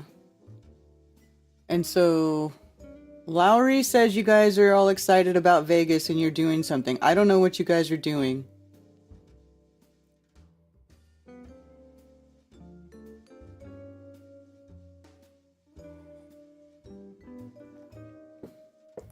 But it, you know, it'll be fun.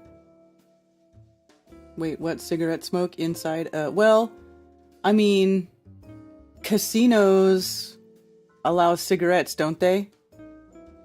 Unless it's changed. That's the thing about Vegas. A lot of these places allow smoking.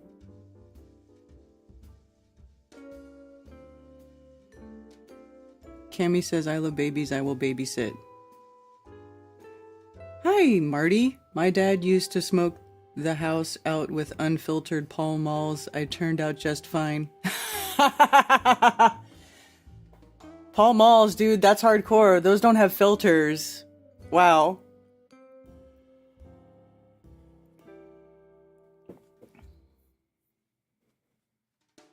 Yeah, well, I mean, it's Vegas. Just keep that in mind. It is Las Vegas, okay? So, you know, while it's got its bonuses, there's drawbacks too. I mean, nobody's ever going to be completely happy. There's no way to please everybody. And, you know, Vegas comes with cigarette smoke.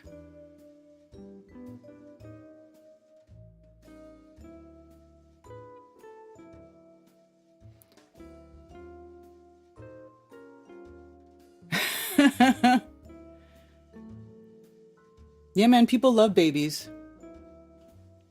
Yeah, I hate cigarettes too. Listen, I hate cigarettes. I don't smoke. Actually, Ted smokes, but I don't smoke cigarettes, and I don't want to breathe, cigarette smoke, but it is what it is. One weekend's not going to kill me.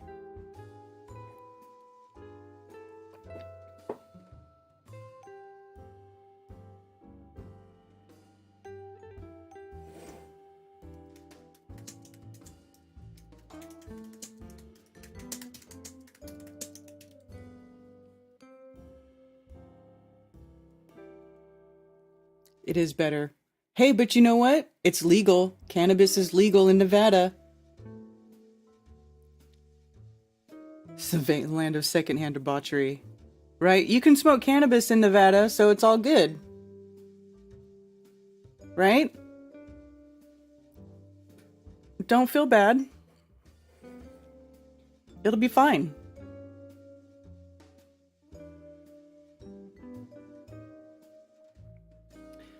By the way, if you're able to contribute to Bob Nodell's fundraiser, the link is pinned in the chat. 6,533 raised already. You guys are amazing. Thank you so much for helping out Bob's family. Because this was definitely, even though we knew Bob was not doing well, losing Bob was definitely unexpected. Definitely unexpected. And, we were all just hoping he would get better so that he could make it to Vegas with us. I don't know if you can do all that, but I know that you can, you're good to go in Vegas. Okay? You're good to go. Seriously, I mean, how can you not go to Vegas? Yes, Carrie, what doesn't kill us makes us stronger or stinky. Exactly.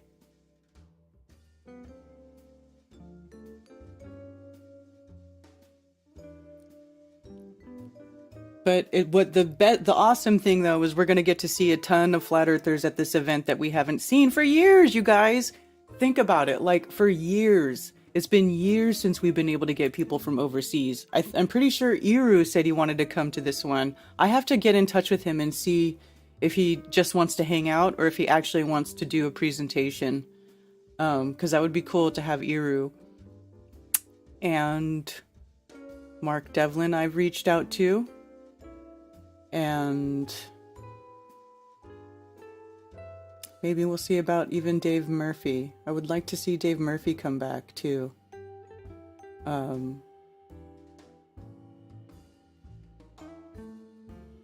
don't know. Hello, Argentina. Who gifted you a membership? Well, Zombie Snoop, there was a man. Well, actually, I don't even know if it was a man, but there was an account that was coming in here called Claptrapism, and Claptrapism bought a shit ton of memberships for my channel, like a couple weeks ago or a week ago. I can't remember exactly how long it was now because I have no concept of time right now. Everything is a blur. I just have no idea. But recently, somebody did buy a bunch of memberships to the channel. And so a bunch of you got gifted memberships.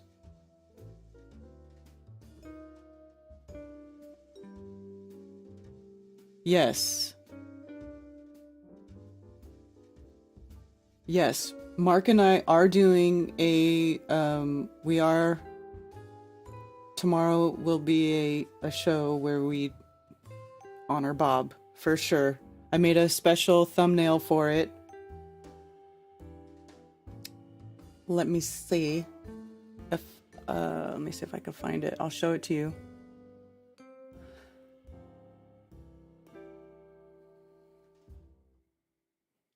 This is it. This is our thumbnail for tomorrow. Or not tomorrow. Yeah, tomorrow. Strange World 402. Honoring Bob, the Globebuster.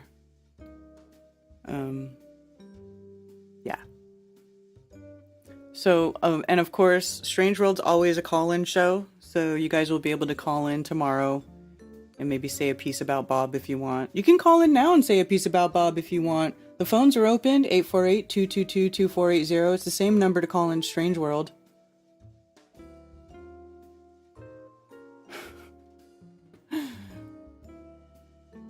So, yeah.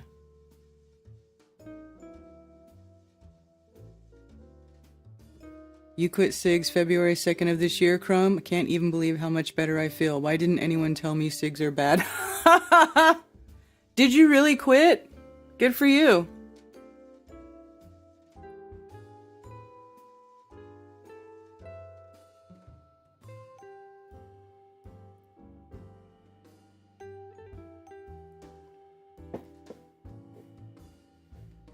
Oh, we have a caller. Thank you for calling Coffee Talk. You're on with Karen B. Hey, Karen. Hey, it's Crumb. Hey, Crumb. Good to hear from How you. are you? I'm good. How are you? Too. Oh, I'm good. I've been wanting to call in for a while. I'm a big fan, you know. Just want to say thanks for all the good work that you do. You really are like a glue that is just kind of keeping something together here, and it's really cool. Well, thank you. Appreciate that. Couple things. I just want to say, as far as Bob goes, like like in 2020 after the lockdowns, that was kind of a final thing for me to just shift into putting my face on uncomfortable truth, because so many people in the world just were afraid to, I guess, and I just couldn't sleep at night, and like unless I made that shift. And I think COVID kind of pushed me, even though like Flat Earth, you know, pretty much I looked into it in 2016, and you know I went to my first meetup in 18, and then Dallas in 19. But like 2020, I'm like, that's it. Like I'm going all in on this because it just felt right, and it was scary, you know. And the solar return that you put on, like, I remember I'm like, I'm buying a ticket to this. I just know I have to be there, and that's where I met. I think I met you in Dallas, but it was pretty quick. But I met Laurie, I met Dottie, I met Spicy Sarah, I met Dave Weiss for the first time in person, and Bob. And it was just, I've never felt more welcomed and accepted. Like, it was just, it's such a great sign that the path I was on. And when I got back, I started streaming every Sunday, doing Strike a Chord on Sundays. And, you know, Bob would be there every Sunday. Like, my channel was small, like, and I've been listening to Bob religiously, and I just couldn't believe that he was there every Sunday. Like, and it was probably the biggest sign for me that, like, I'm definitely on the right path. It was just all of that. It was almost too easy to get that assurance. It felt like too good to be true. And seeing Bob there, it means a lot to it meant the world to me, you know. And so this one's pretty tough on me because I don't have a lot of, you know, on my streams, like, it's pretty small because I keep getting censored and banned. I'm thinking about my third channel in 2 years. So like every time I get a little momentum, like something happens, or I get a strike on videos that's like okay for other people to post. So like it's been tough, but he's been there consistent, and you know, to have somebody that's like like an early moderator, just like, and what's happened now is just it hits home, like personal. And you know, I just wanted to just kind of say that out loud to you guys, and say thanks so much for this community that's really held me up. And so tomorrow on my gravy stream, gravy brunch, I'm gonna just do like an hour show talking about him a little bit, playing some of the clips that were my favorites, and playing a few of the songs that he requested the most, that I would always butcher because they were out of my range. I think like some Elton John songs. But just have a little fun with that. Nothing too big. But yeah, I just want to say that, and thanks for all you do. Thank you. And I just went and found your channel, your new channel, and subscribed to it. I had been subscribed to your old channels. I guess I hadn't realized you got knocked out again. Yeah, no, I had Don't Fall. So first it was Mr. Crumb, and that one got taken away, because I brought up, and I don't know, I could probably say this, magnets. That one, I said something about magnets, and just immediately, not 3 strikes, just gone. And then I had Don't Follow Crumb, and I made 3 channels, and then I had Don't Follow Crumb 2, and then I had Seriously Don't Follow Crumb, and that was my backup. And so, so I'm on the 3rd one, and with 1 strike, and I'm trying to be a good boy, but it's hard. It's hard at this level. It is hard. I get it, man. Keep on trucking. Yeah. Yeah, but it's all right. It's more of just reassurance that I'm on the right path. You know. Oh, I'm sorry. I have like echo on, don't I? Okay. It's more like reassurance I'm on the right path. So I mean, I don't understand why they would be so mad at me. They would censor me so much. Like even the video that like I worked on with Alex and Jaren. You know, for some reason I couldn't post it. Oh, even though like we worked on it on that channel. Like I mean, we worked on it on that channel for months, and I'm not allowed to post that video. Is it posted really anywhere on YouTube? Yeah, it's on. It should be on Conspiracy Music Gurus and Jaren's. I tried to upload it twice, and I got 2 strikes, and so I had to like peace off from YouTube for a few months. And that was pretty discouraging, and so it's weird. I wish I just knew the rules because like it seems to be different, but I don't know. I figure it's probably a good thing. Oh, my alarm's going off. I usually I'm sleeping right now, so so yeah. If anybody wants to come by tomorrow, it'll be noon Pacific time on my channel. I could put a little link in the chat here. Yeah, I put a link in the chat. Are you in here? Do you have a wrench? I know I wiped out all my wrenches. I don't have a wrench. Okay. I am a member though. Okay, well type in the chat so I can give you a wrench and you can post your links. I posted your channel, but I wiped out my wrenches like a couple of weeks ago, so not everybody may have gotten them back yet. Right, I'm gonna get a wrench. Wrench me, please. Come to Ireland.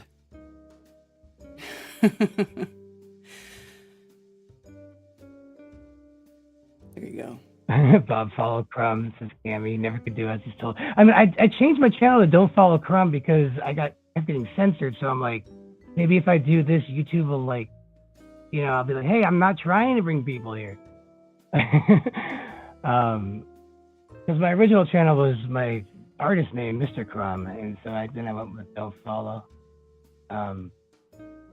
Also, this is kind of I wanted to ask you this because you were mentioning this earlier, if you don't mind. Like, I'm just curious, what exactly is the definition of a shill? Like, I don't really get it.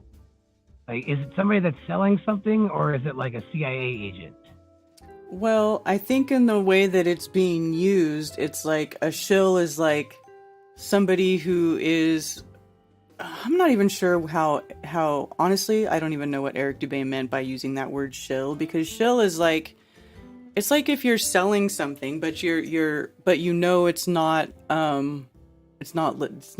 legit, right? Like you're selling, like you're shilling whatever, some product to make money, but it's not like a very good product. You know what I'm saying? Like that's what I think of. In it. Yeah. Let me look up the definition. So somebody's selling something that they don't believe in. One who poses as a satisfied customer or an enthusiastic gambler to dupe bystanders into participating in a swindle. Okay, so... Oh. You know what? If you look at it that way, so if Eric Dubé is calling us shills... Okay, look at this definition. One who poses as a satisfied customer or an enthusiastic gambler to dupe bystanders into participating in a swindle. So Eric Dubé thinks that we're all duping people into participating in a swindle. So is he trying to say that flat Earth is a swindle by calling us all shills? Yeah, that's what I don't understand. It gets a little hazy there. Like, I used to think it was like somebody that worked for the CIA, and so I thought it was weird how much people loosely accuse people of something that's has no evidence of. So if it's like you're accusing somebody of just their intentions or motivations, like that's a nightmare. That's an endless. That's just like calling somebody. Or they also... how do you even prove that? Yeah. So on Wikipedia, it says a shill, also called a plant or a stooge, is a person who publicly helps or gives credibility to a person or organization without disclosing that they have a close relationship with said person or organization. So that would be like a conflict of interest, like, you know, like somebody trying to, like how politicians do all the time, where they try to get contracts with the company, certain companies, and then it turns out that they're married to the CEO of that company or some shit like that, right? So are any of us, I mean, what organization would we have Flat Earth, the organization, like it just doesn't make any fucking sense. No, it makes no sense. And like, I've been on a search for truth for quite some time, and I kept getting closer and closer to what are not shills. You know, like there was a time when I was like, I'm afraid to say it, but I was a lefty when I was young and naive, like many people are. And then I move on, and then I'm like, oh, okay, what about Alex Jones? What about David Icke? And then you kind of like move up to like, oh, they're kind of telling the truth and they're kind of lying. And then when I got to like start listening to Jaron and Bob, and this is where I'm like, this is the end of the road here. This is as real as it gets. So the fact that there's so much like shill calling, like in the small subset of the internet that's literally the farthest from it. Mm-hmm. And I've met all these people in real life. There's zero chance of that. Like the odds, like these are the last people that are doing anything for any other reason but for truth. And if they were, it would be completely counterproductive to choose flat Earth. I couldn't think of a worse thing to swindle people on. Like boner pills would be easier, I think. Exactly. Know? If you want to swindle people, the last thing you need to use is flat Earth as any sort of draw. Yeah, no, it doesn't make any sense. Like I want to like get ostracized from my community and be, have like my friends and family question my sanity for years. Like, why? So I can make a couple of bucks? Like that's insane. I don't know. It's like I don't even think people understand what that word is. It's like, No, they don't. And like, they use it all the time. They say, oh, Mark Sargent is a shill. Like, Mark Sargent, he never, he doesn't even tell people, oh, you can donate to me here. He doesn't want anything. He never even monetized his channel for the longest time. He never throws the first insult. He never talks bad about anybody. And even when people talk bad about him, he never retaliates. He never strikes back, really. I think that's why he wanted to hang out with me, so that I could strike back. I've never seen him steal anything. Yeah. He's not like I can't think of like a better example of the opposite of a shill. And this whole community too. It's funny. Like, I don't know. I mean, I've always wondered if there's going to be like a next level, like after like, getting here on my truth journey, like how could I find any other subset that's more real? And I don't see it. I think this is it. I think this is the end of the road here. This is as real as it gets. Right. Which is very real. I'm happy with that. Meeting people in real life. I would never meet Alex Jones in real life and be like, okay, yeah, this guy's, let's hang out. Like it's a level of like maybe he's kind of real, but like I don't know. It's just nice to know that like this is where everybody who's just been chewed up by like believing in like trying to find someone that's telling the truth and just getting burned. I'm like, okay, obviously the liberal media is lying, so let's try the conservative media. Oh, maybe I'm a conservative now. Well, that's kind of lying too, but not as bad. And then like, okay, well, now I'm going towards the libertarian. And then next thing, it just keeps going and going. Like, oh, well, they're full of shit. They're full of shit. They're full of shit. And I don't know, flat earthers are not full of shit. It's cool. Yeah, absolutely. It's the realest of the real. I mean, not to say that there aren't, some people hanging around that aren't the best or, still do bad stuff. But for the most part, it's a really that's gonna great happen. community. And because like flat earthers are so like open-minded, very empathetic people, so kind of targets for some. So I mean, I don't the ones that do that, I would just say those are just the ones that kind of sneak over just for their own.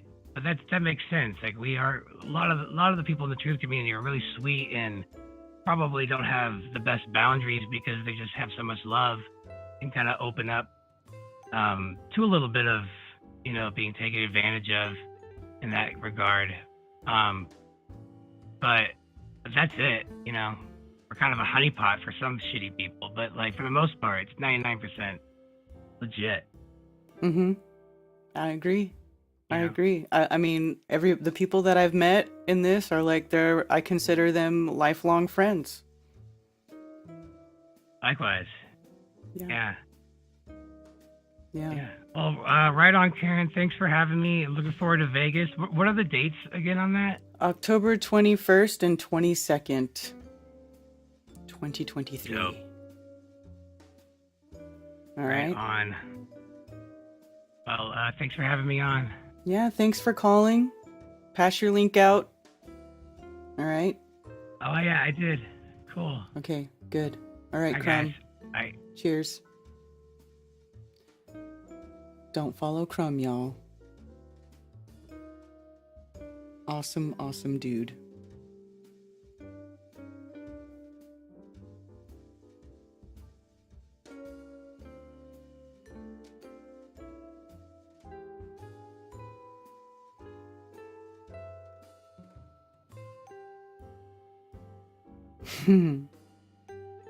Hail, Benjamin. It's so good to see you guys. Always the coolest people in the chat, man. You guys are the best. The best. So, click that link and make sure you guys go sub Crumb on his channel there. Where was I? Yeah, this one. Only 455 subs. Yo. Go sub Crumb. He needs more than that. Super talented. Yeah, that video that you guys did that I premiered at the last Flattoberfest, the Why Do You Trust These Liars video, I don't think that's on YouTube, my dude. You know what's funny is I got a strike. Okay, so when I streamed the Flattoberfest event, the last Flattoberfest event, I did it to members only on my YouTube channel, right? And to Rockfin and some, but members only. And then the message from Jaren and then the video for this conspiracy music guru, the video that you guys all worked on, the Why Do You Trust These Liars one, that was on like the last part. That was the very end of the second day, right? So it was like the last stream. That stream was taken down, and I got a strike for it, even though it was members only. It was like eventually, I guess the algorithm went through it, and they went back and gave me a strike. But it was like a couple months after the event, and I just left it in there, and they gave me a strike for that. So. I don't see it on Guru's channel. If he's still in the chat, I don't know if he said whether or not it's on his channel, but I don't think it is.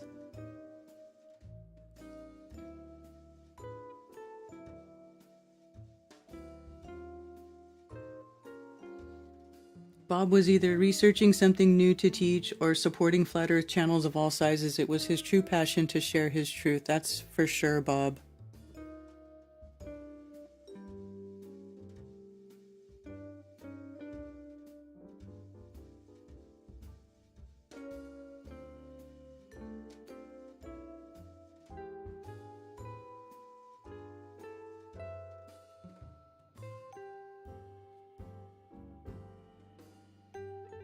It's on my channel, but I censored a few words on it. Okay, well, that makes sense if you had to censor it to be on there.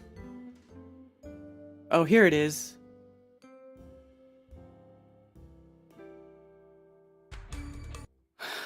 I don't know if I should play it. I don't want to play it. I get in enough trouble on my channel. But,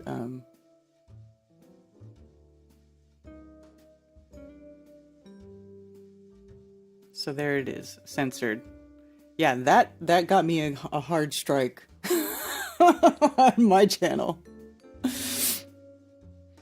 It says call in and I'm on the phone with you. Oh. Thanks for calling Coffee Talk. You're on with Karen B. There you go. So I thought it was just a call in where I hear you and I can't speak with you. No, well, it just makes it so you can hear me while you wait for me to pick up your call. It's like a call board thing. Yeah. That's cool. How are you? I'm doing good. How are you? Good. Awesome. Lots of strength and power to keep on doing this. You know, there's a lot of backlash always, and we know why. Yeah. It's just normal for us right now. Can I ask you something? Do you know about TikTok? Like, did you ever try going on TikTok? Well, I don't have an account on TikTok, but I've looked at it through the browser online, but not very much. Okay. Melodome. Hey, what's up, Melodome? Cool. It's very good, and there's lots of debates going on there, like literally daily. And there's lots of videos on there about, you know, NASA and all the other space agencies and everything like that. And I think that's why they want to shut it down.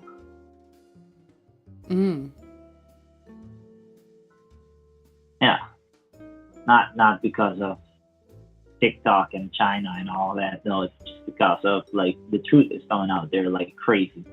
And if you look at the statistics, there's an area where you can click on search in TikTok, and there's a hashtag area which you can select, and you can see that it's about 2.6 billion views for Flat Earth, hashtag Flat Earth. Yeah, which is a lot. Right. I think NASA's like. Yeah, you know that it's come out recently that the government basically told all of the big social media companies what to censor. You know, I mean, that's what happened with the Twitter files. All of it came out, right? That the government was telling these social media companies what to censor and how, you know, and so they went along with it, which is against the First Amendment, because just by the government being involved in telling them what to censor and what not to censor, that's the government impeding on the First Amendment via these social companies, right? And the reason they don't like TikTok is because they can't go to the people who run TikTok and be like, censor this, censor that, right? And so then they use it as an excuse to write this bill, which doesn't even freaking say TikTok in it. It just says, we want to be up your ass completely, 100%. Every digital thing you do, we want to know and have control over it completely. Yeah. That's what they're doing. That's right. Well, I can tell you my personal experience with TikTok real quick. I started being on TikTok like a year and a half ago, and it was a very, very, very flat earth platform. No NASA fans on there. No discussions about gender and stuff like that on there. No discussions about religion on there. It's simply just flat earth, and everything else was just people being themselves and showing their talents by playing guitar or playing the drums or showing their artwork, you know, and people giving them money on TikTok. And all of a sudden, and I'm not even joking, from one night to the day, I see all these channels popping up in my live feed showing like transgender debates, if we should allow trans people in community, or we should allow trans people into community. Is more like, I don't know, that just came on like from one day to the other. It was almost like a department was activated. That's not even a joke. And it's like, let's fill up the platform with all kinds of crazy stuff, right? To Right. confuse the people and to not like let people concentrate on what's really the truth and make it a very crazy racist platform. And it's crazy, but we're still, I mean, if you know Khalib, F-E, Mm-hmm. so he came from TikTok and he's a good debater. He destroyed like 2 top globe earthers that's on this TikTok app. And they did a really good job together with Witsit, right? We saw that on TikTok.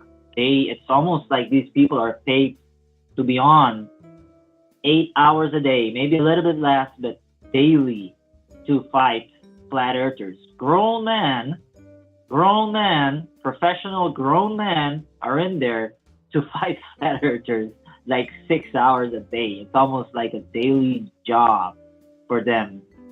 Since a year on now, they've been on it. It shows the reality of what flat earther really is, and I believe that these people are heavily paid. But yeah, it created a platform for people to make content and get out the truth like a lot quicker than what you can do in YouTube with all the restrictions and the video editing that takes a while sometimes. But it's awesome. I gotta say, it's pretty cool. About Antarctica, did you ever go and research the people that went down there? The old people, not like Jarl Endehoy, which was pretty new age, but like the old people that went down there. Oh yeah. They look at all the. That's like some of the and first the stuff. Documentaries. Yeah, that's some of the first stuff that we look at. That was years ago when we were looking at that. Right. Mm-hmm. I understand that, but you probably just looked at Admiral Byrd, right? Well, no, there was a few, wasn't there? I can't remember it all now. Yeah. Of course. Well, there's Shackleton, there's Tom Crean, there's Roald Amundsen, which claimed land down there, and there's a couple of places called Amundsen Bay or something like that. And I know that these are the four people that I know that is mostly documented with videos and pictures. But the crazy thing is that all of these people, especially also Admiral Byrd, like when he got to the south of the South Pole, so what we call the tip of the bottom of the globe, right? Mm-hmm. It's weird at the end. If you've seen this sport, he had to take an airplane 400 miles from where everybody else was, and he forced this venture to be by himself. And he took this airplane going 400 miles to the tip of the South Pole, down on the bottom of the globe, whatever you want to call it.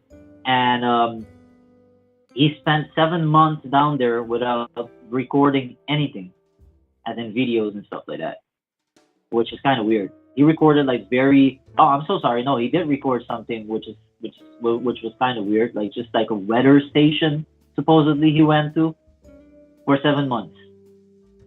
And that's it. He had like a short video and that's it. It was kind of weird. Yeah. And all the other ones had a very sketchy videos of getting to there. I know Tom Crean, an Irish explorer, which was a Freemason. Admiral Byrd was a Freemason. He created the Lodge 777 in Antarctica. Roald Amundsen was a Freemason, and also Shackleton was a Freemason, which is kind of weird. Tom Crean had 86 people going down there with him, and 64 were Freemasons out of 86 people. But all of them were Freemasons, which is kind of weird. If you look a little bit further, like look up these people's name and look if they were a Freemason, you'll find it right away. And they're working for somebody else. But it was all like, most of them were all like publicly funded trips. But the Freemasons is not gonna tell everything, right? There's gonna be secrets in there. Well, if they're going to these really remote places, how is anybody going to verify it if they don't want to release the information? Exactly. And I gotta ask you a question. Do you know anything about compasses working in the South Pole? Um, yeah, I know that they don't work. The compasses that we use here don't work very well in the South Pole. Correct. Correct. And I that supposedly being in one of these, supposedly quote unquote scientific basis of him showing that not even his compass works down there, and he says that it's useless, as in there's not a special compass. Take the reading off of the southern magnetism, which is kind of goes against everything that people are saying that you need a special compass that attracts to the South Pole. And also, if you do call the people that are supposedly hiking down there, right? I say supposedly because I'm not sure what's real or not down there. They will tell you in a live conversation that it's not gonna work, and the southern magnetic supposed pull is gonna pull towards the Indian Ocean, which is kind of very weird. Or it's just pulling to the north, and there's no southern magnetic attraction, which is what I believe in, because if you believe it's a flat Earth and it's bigger on the edges going outwards, there's no South Pole. And that makes a lot of sense. Right. And what Witsit also talks about all the time is the southern Atlantic the southern magnetic Atlantic anomaly, which don't work on a globe. It only works on a flat Earth because you're only getting the pull from the North Pole, and not the South Pole, which makes a lot of sense on a flat Earth and not on a globe Earth, I believe. And that's it. That's all what I have for today, I guess. Okay. Thank you, Karen. All right. Thanks for calling. Good one. Bye-bye. Bye. You're welcome. Yeah, there's weird magnetic things going on magnetically with the compasses. Like even if you look at a magnetic declination map and you look at the, let me see if I can find one here. Let's see. Even if you look at a magnetic declination map,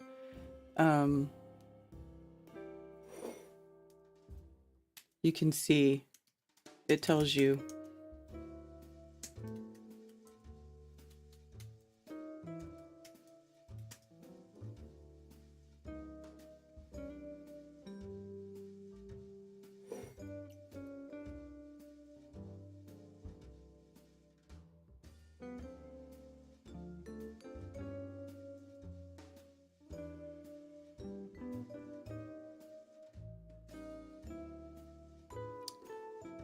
so this is not really a perfect AE map, but like here's the anomaly, or supposedly supposed to be the South Pole, although there's another one over here. If you notice, like you see how these lines, the red and the blue lines, converge here. Right, so you have a pole in the center, which actually is a quadrupole, right? That's why you see these 4 circles, like the clover leaf pattern here. And then you have a pole over here, right, where these red and blue lines, you can see the lines of flux converge on this point. That's how you know there's a pole there. But then what over here? Like this, it just goes off into nowhere and then nothing. It's like, this is why it's almost like what they've done, it's like there's 3 poles really. At least 3, right? So so you would have a pole here. Let me see. Let me change fill. Let's just use red. So you'd have a pole, your center pole, the North Pole, right, where compasses point, which is actually the South Pole, not the North Pole, because what you're having is the North point, or the North Pole on the compass, the red point points to the north, right? But the north opposites attract, right, of the polarities, right? So if your north point is pointing to the center, that's actually the south pole, but it's not really north or south, right? It's not really north or south. It's just the polarity. It's really weird and confusing. But anyway, So they have a point here. So there should be another point of conversion somewhere over here, right? And so that is like, it's like there's 3, right? And what they did is they took these 2 poles and they wrapped it around the ball and overlapped it, those 2 magnetic anomalies, right? Making it 1. And which is why when you look at the globe, like when they tell you about the axis on the globe and the magnetic poles or whatever, that's why they don't line up. It's not a straight line through the ball, Earth, right? It's like not a, like this is a circle flat, right? But it's like, it's not a straight line through here. This is bigger. It's not a straight line, right? Like there's a pole here and then there's one here. It like makes like a crooked line if they draw it through the globe, right? Which makes no freaking sense. So that's like what they did.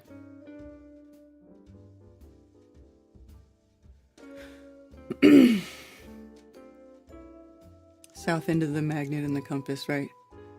The poles are toroidal poles, not geographical. Well, right. There's a geocentric center and then there's a magnetic center, and the 2 are not in the same spot.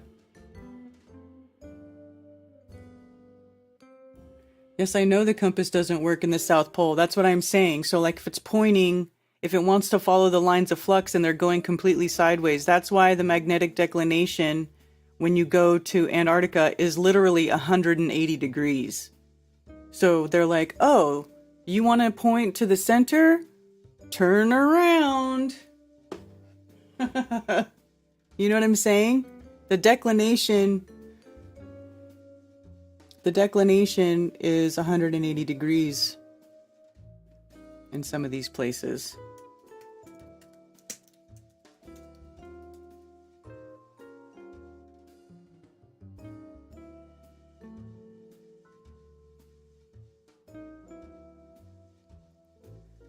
I'll open the original. Okay, so here, look, this is, if you go to the USGS or whatever, you go online and you download your shit. You download the map. This is what you can get, right? So these numbers here are the declination. So right here on this line right here, this blue, this negative 10 degrees. So if you get out your compass and it points north, it's pointing to magnetic center, right? Which is negative 10 degrees off of the geocentric center. This is why we have magnetic declination, right? That's what it is. It's telling you the difference between the magnetic center and the geographic center. So that's what these numbers mean. So that is why, like, you go down to Antarctica and look at this. It's like, it's going to be confused. It's not going to work, right? I don't know if it's because there's another magnetic anomaly there, and then maybe because the lines of flux from the center of north are just too weak at that point to influence the compass, so it can't think.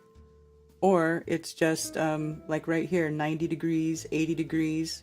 So like once you get on down here, you're like, see how it just keeps getting worse? 10, 20, 30, 40, 50, right here. Right? So if you're on Antarctica, you literally have to turn yourself around. You like have to face the opposite direction.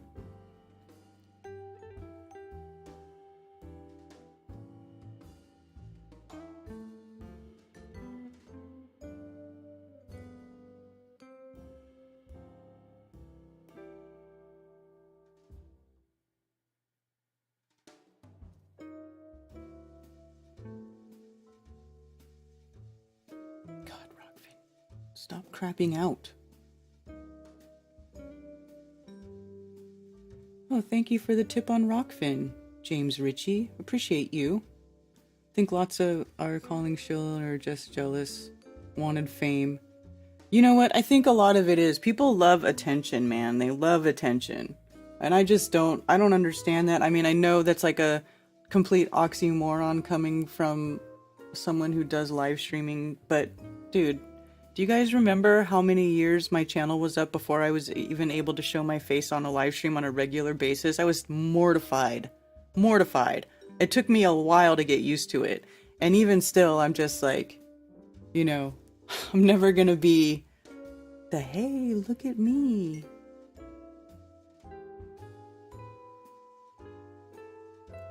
You know? It's never even been about me. It's just been about the truth. It's been about not being lied to. It's been about being free from the bondage that has been created for your mind. Do you know what I'm saying? It's not about me. It's like, even at the events, some people will want to come talk to me, and I'm just like, you don't want to, but don't talk to me. This isn't about me. This is, go meet everybody else. Go make friends. Have a good time. Just ignore me. Pretend like I'm not here. You know what I'm saying? Like,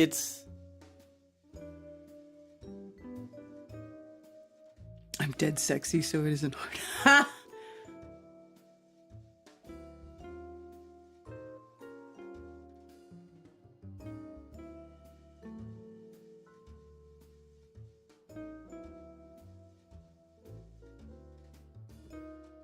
Right. They haven't. They're, you know, and also think about it this way. All those guys, all those sailors who went and did that exploring, they were given maps. By who? The military. Right? So this map could be they could be given maps of a terrain, right? That will help them navigate this terrain. They'll get from one base to another or do whatever they're going to do. But are they actually in the physical location that they were told? Or was the map just given a different name? You know, we're going to put you here. Go do some jobs for us. This is where you are. And then maybe that's not even where they really were. You know what I'm saying? Like, when you're talking about these operations and how big the plain Earth really is, like, Earth is fucking huge. You know, everybody, I don't think people understand, like, when people talk about, like, the prison planet and blah, blah, blah, I don't think you understand, like, Earth is huge. It's freaking huge. I mean, we're talking about a minimum of 25,000 miles end to end. That's minimum. That's what we know, right? That's a long time. It takes a day and a half to travel from one side to the other with high-end technology aircraft that can fly 500, 600 miles an hour. So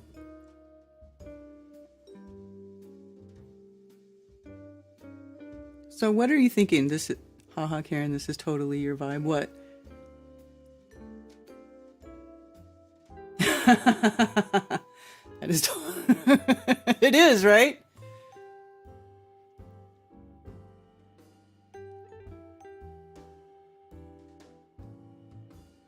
On that point, none of the sailors plotted the unexplored lands on map or even showed the compass at any time. Well, that's what I'm saying. Like, how do you know? Because say they're given maps or whatever, they were still taken somewhere. You know what I'm saying? Like, unless they traveled there of their own accord. Maybe they did to begin with. I mean, I don't know. I just feel like it could be very easy to fool someone as to where they are. I mean, look at how easily people get lost when they do know where they are. Like, people who go hiking on the Appalachian Trail, that's this trail up in the that goes up and down the East Coast in the mountain range, right? Like, people will go hiking and they'll have maps, accurate maps, terrain maps, and they even have little cabins at every point along the hike, but people still get lost. You know what I'm saying? Like, even if you know what you're doing and you know where you are, it's still possible to get lost. So I think it's entirely possible to send a group of people, for the military at some point, to send people to certain locations and them not really be 100% have 100% true knowledge of where on the plane they are doing whatever they're doing. Does that make sense? Or am I full of shit?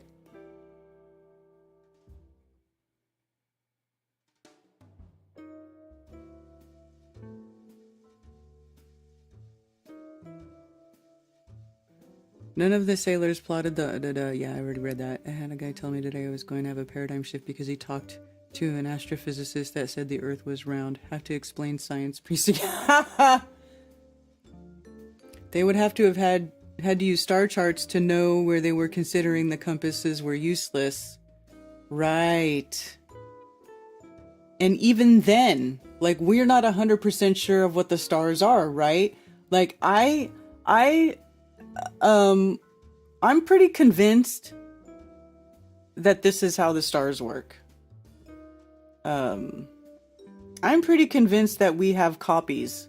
Like, we have our main star. Let's see. Let's open some star maps.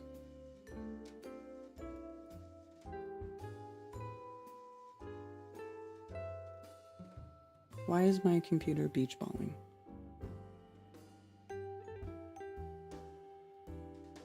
Oh, I see. Cancel.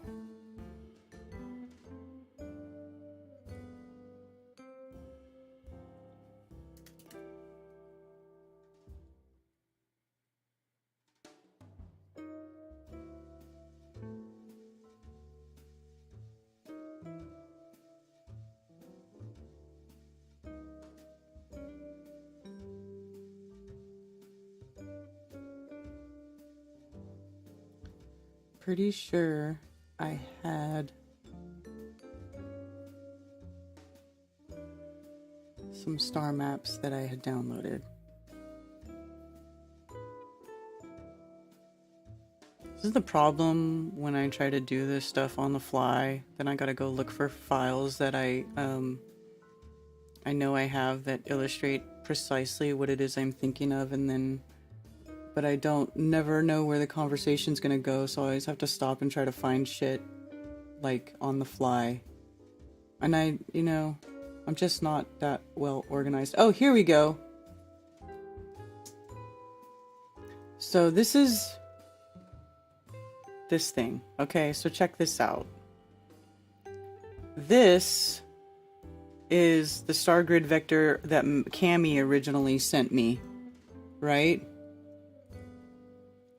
And what I feel like is going on with these stars, is, maybe I should just open my,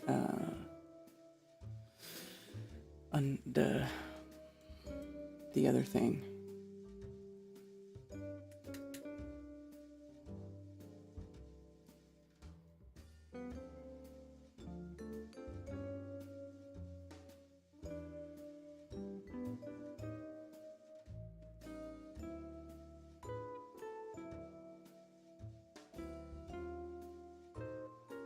Oh, my guts. I drank too much coffee and now my guts are not feeling good.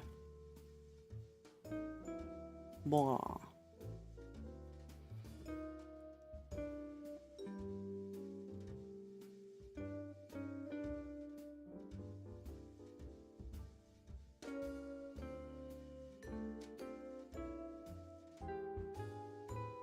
Hold on. I'll find it. Here we go. So,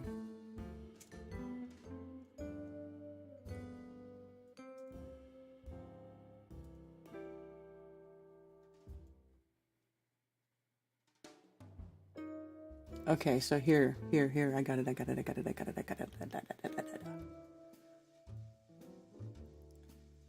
One sec, don't leave me yet. I got it. Okay, so check this out. So here, we have our northern hemisphere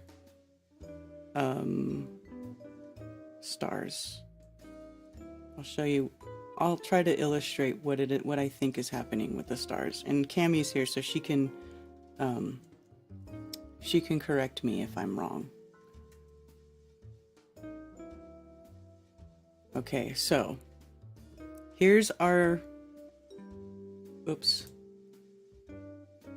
lock this. So here's our, let me delete these whole thingies. Okay, so here's a star field, right? Going, and this includes the equatorial, right? So let's shrink this down a little bit. This is not going to be to scale at all.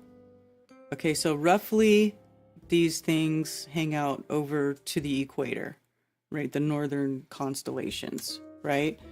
So then we'll go over here. We'll get the southern ones. This is the southern hemisphere.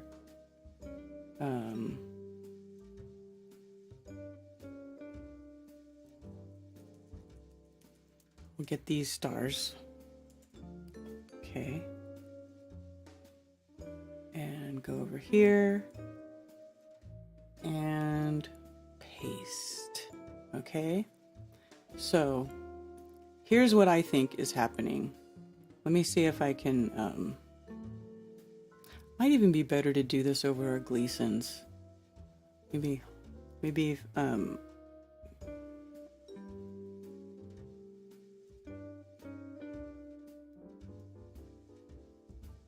or how about this one? This is a better magnetic declination map. So we'll put this here. Okay. Boom. Underneath. Okay. So like right here. Okay. Lock that down. Hide that. So now, okay, so here's, I need to increase my, whatchamacallit. Okay, so there. Hope this is like visible to you guys. So let me reduce this one about the same size as the other one. Okay, so then what would happen is you would have these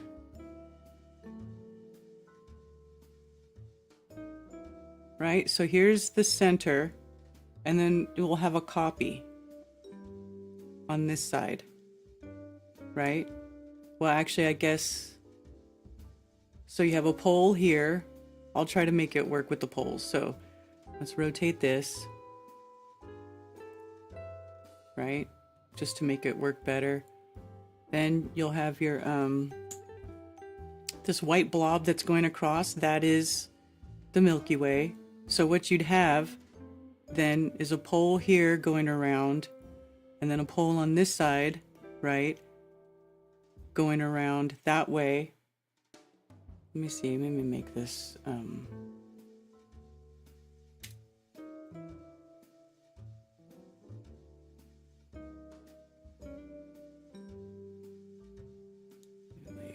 down, DX, delete. Okay, that makes it easier to see. So what you would have here is you would have a copy, right? Remember I've talked about this before, how like when we were doing the sun tracking, that somebody in Australia told the person in South Africa that they had a carbon copy of the stars, right? So they see the same thing. Oops.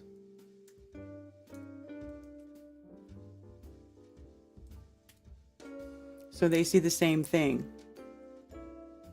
So you'll have a star here, a star rotation here, right? This one's going the counterclockwise direction, or clockwise from the top, and then these are going the opposite direction, like a gear, right? So while this one's turning, the other ones are turning in the opposite direction, just like a gear on the plate, on the celestial plate or the firmament, right? And then as those are turning, so you'll have these three things. No, not that, just these three. So as these stars are turning, right, you've got one pole here spinning, one pole here. You've got the center quadrupole, which has the main constellations, the North Star, the Big Dipper, and the equatorial, right? And then you have on each side, you'll have on over these other poles, you'll have the other rotations, right? And then not only that, but then the rotations themselves can actually move, right? Kind of this in the similar way that, whatchamacallit, like when the sun is going on its path and the moon is going on its path, like they're going around, but also the path that they're following is also rotating. Like that's also part of the cycle, right? And that's why we have eclipses, you know, happen on a regular basis, but they're not always, but they're in different spots. And then they repeat, right? Because it's just a whole pattern. So you have the rotation of the stars, the center rotation, and then these two are just basically copies. It's just a copy, right? Because it's all magnetically driven. This is just me talking, by the way. I don't know this is how it really is. So, right? And so then, in addition to that, you know, you have your stars that go around, and then the rotation goes around. And then at the same time, these are turning. But I can't show you that right this second on that. But you know you see what I'm saying? Like, so here this green line leads to this other pole. So what you would have is like basically, you know, something like this, and then, you know, it goes out, it just repeats. Does that make sense?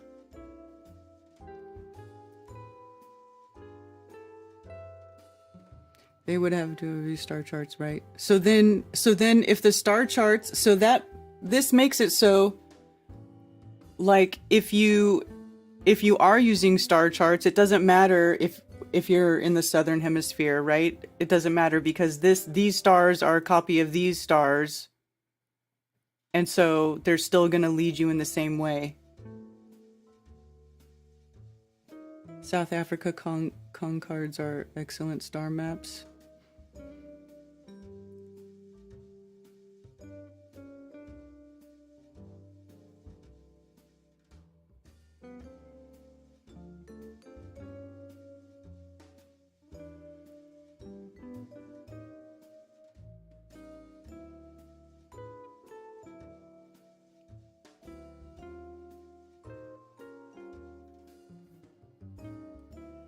Yeah, and the disappearances. Glad you said that. I can tell you firsthand that Jay Weidner is a total joke, zero integrity, and will bullshit anything to make a buck. He's scum. Who's Jay Weidner? Glad I don't know who that is.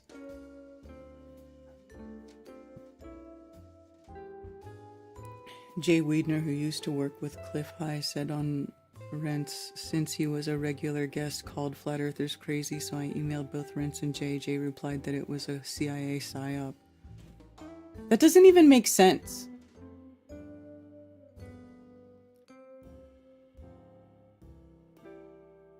Ezekiel's wheel, yeah. But here's the thing.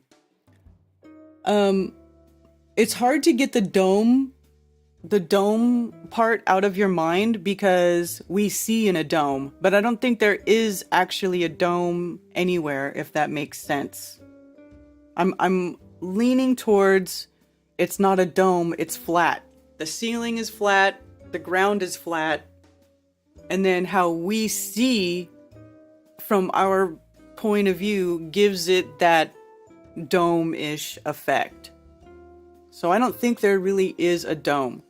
And actually, sometimes if you read in the scripture, you can read that it talks about the firmament like being like hammered out flat, like a sheet of metal, like a sheet of reflective metal. So that makes sense to me. Just a thought.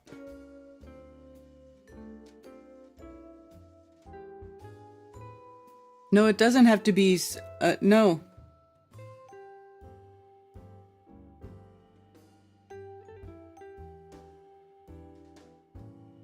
Because there isn't really a South Celestial Pole.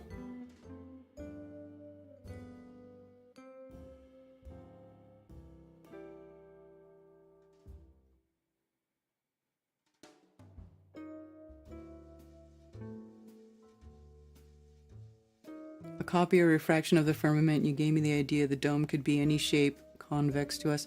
Yeah, I think it's flat. I feel like the cover is flat. I don't know if you remember us talking about that before. Like that it's like a very long and skinny.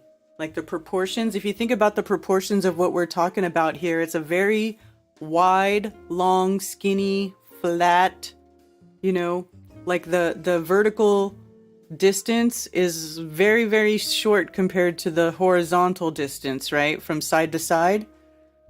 Like the vertical distance is much less. I mean, we consider the barrier to space to be only 65 miles. You can cover 65 miles if you drive for an hour, right? Because most people drive more than 60 miles per hour. Think about that. It would only take you an hour to drive the length that they tell you it takes to get to the beginning of space. So that, yet if you want to drive, you know, across the United States, it's going to take you like 4 or 5 days, right? So the vertical space is very little compared to the horizontal, like a petri dish.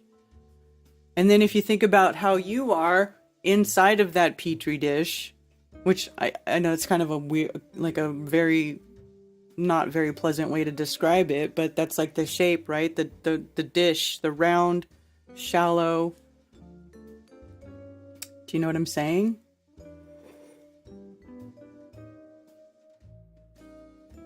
This thing.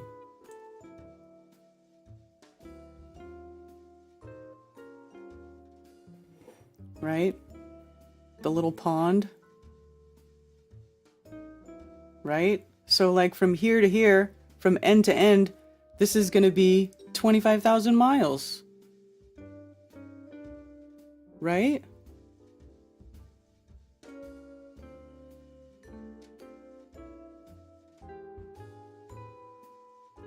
It's going to be 25,000 miles, like from here to here, right? A minimum of 25,000 miles, right? So the vertical distance is much less, much less. Like even this ridiculous wall is way, way, way too tall, right? The vertical distance is so short.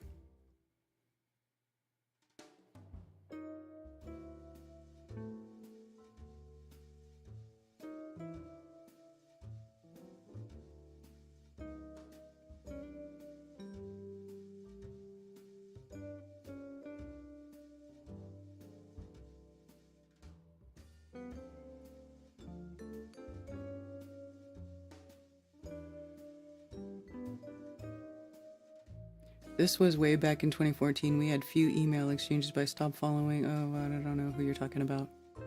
Here we perceive at the point like an axis in the sky, like the people in the North Sea Polaris. Here we perceive a point like an axis in the sky. Oh, I see what you're saying. You're 35 degrees south. Okay, so you're like exactly... You're 35 degrees south, I'm 35 degrees north. So you're exactly as far away from the equator as I am, but on the opposite side. If you made the Earth 12 inches across, Mount Everest would be shorter than the width of a human hair. Exactly. Exactly. Right? Like, that's why, like, Neil, I mean, in a roundabout way, the scientists and priests were telling you that the Earth was really, really flat because they were telling you, did you ever hear about like, oh, you know, I know we have mountains and blah, blah, blah, but if you were to take the Earth and shrink it down to the size of a cue ball, it would be smoother than a cue ball. Like supposedly a cue ball has bigger land features on it than the Earth would comparatively by size. Right? So they're telling you that it's basically a flat surface, a plane surface, right? Because the Earth is so big that even the features that look big to us are actually comparatively small to the size of the entire realm. The size of the stars don't change. So, who cares? We don't even know that they're physical objects. Here's the thing. You really got to separate the sky from the earth. We can't verify anything in the sky. Nobody can verify anything in the sky. The only thing you can do with anything in the sky is look at it, observe it. That's literally all you can do, is observe the sky.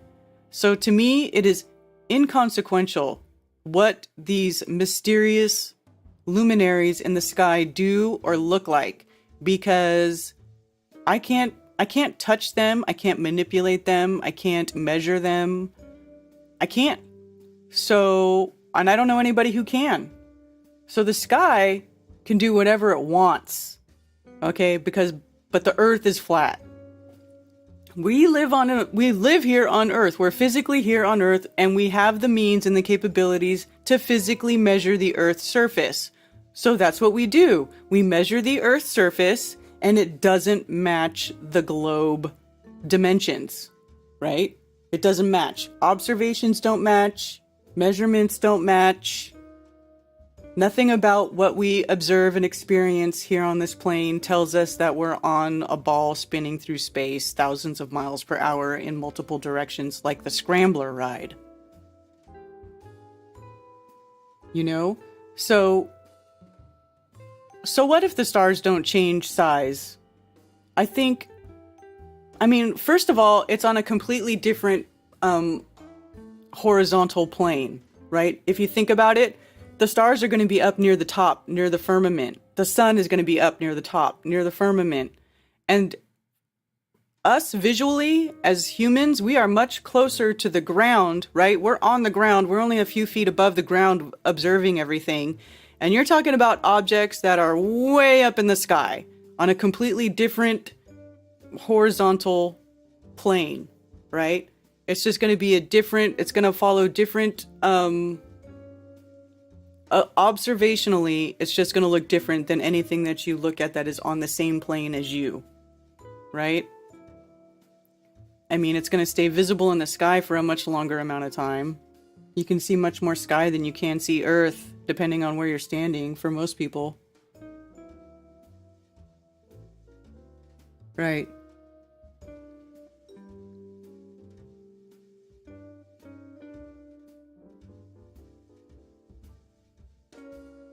I quit trying to figure out what the sky is. I believe it's not only a clock we can see, but a lesson in realizing some things you do not get to know. I believe that too, Zach. I feel like some things we just aren't meant to know in this physical world. We just aren't meant to know. And I think probably most of that is the sky stuff. Like, a lot of that sky stuff, we're not meant to know what those are or how those work. But they do serve a purpose here, right? Like Zach said, it perpetuates the cycle, the seasonal cycle. I think it helps sort of with like the natural entropy and of the realm. Everything around and above us is literally impossible to relate to mechanics or physical objects. I call it a celestial sphere because that's just how it appears. Exactly. I think that's where we get the dome from, because it appears that way from our vision, but I don't, is there actually a dome? I don't know. I like the cosmic egg theory too, Benjamin. But are we ever going to know that in this lifetime? I don't know. I mean, truth be told, I feel like we live inside of a crystal. A crystalline universe. The outer shell would have to be crystalline. Crystals have energy, they hold electricity, they hold information, they have different properties. Like, but was there any way to ever prove that or verify? Hell no. I don't know what's going on here. I just know it's not what they tell us. Right? I just know it's not what they tell us.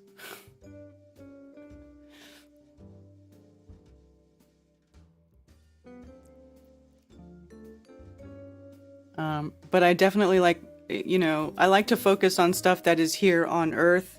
such as, measuring Earth's surface, measuring water surface, how water works, and also different types of ways to defy gravity, sonic levitation, magnetic levitation, that sort of thing. But good luck figuring out what in the holy heck is going on with the sky for real. Why even try? I mean, it's all cycles. Just the fact that that everything in the sky follows a repeatable cycle tells you it's not what they say it is, because they say you're flying through space through an ever-expanding universe. Our stars, there should have been stars that have come and gone, constellations that have come and gone already. But that's not the case. So just the fact that everything is cyclical and always goes back to the same spot, I mean, that debunks the globe right there. So it doesn't even really matter if they don't change size. It doesn't matter, what kind of shit they do. None of it matters, because it's always repeating. It always goes back to the same spot. And the reality is, if we were where they said we were, that wouldn't fucking happen. I mean, that's just how it is. In heathen theology, the sun and the moon are literally just timepieces put in the sky to separate day and night. I mean, that's basically what they say in the Bible. I mean, right? The greater light to rule the day, the lesser light to rule the night. I mean, I'm sure they serve multiple purposes, but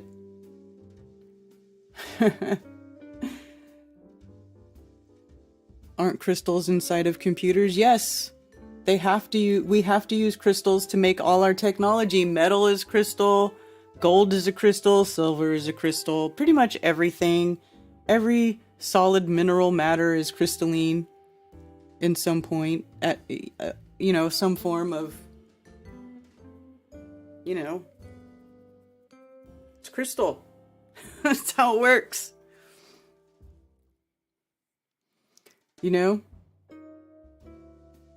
Oh, someone's been sitting on hold for 22 minutes. Oh my God, Law, I'm sorry.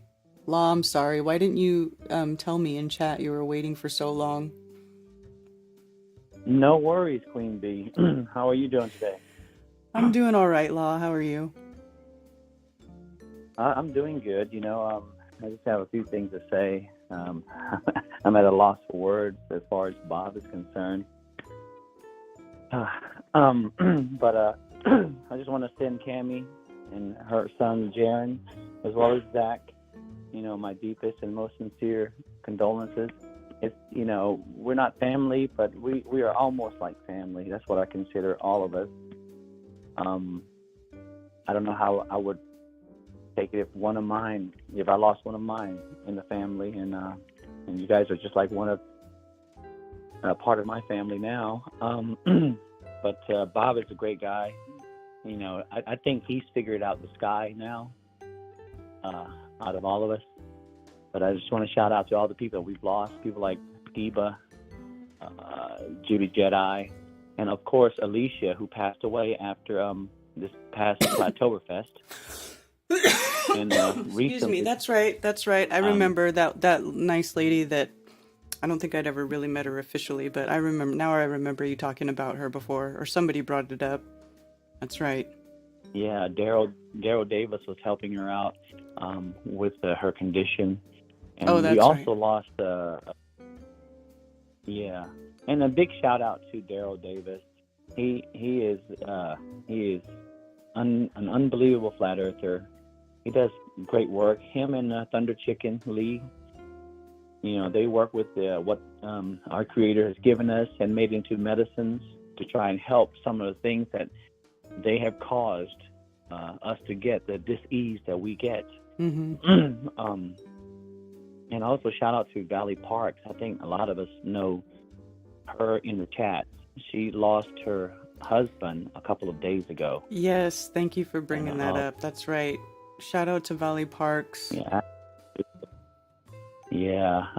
Just the people that, even those that we've lost and we don't know.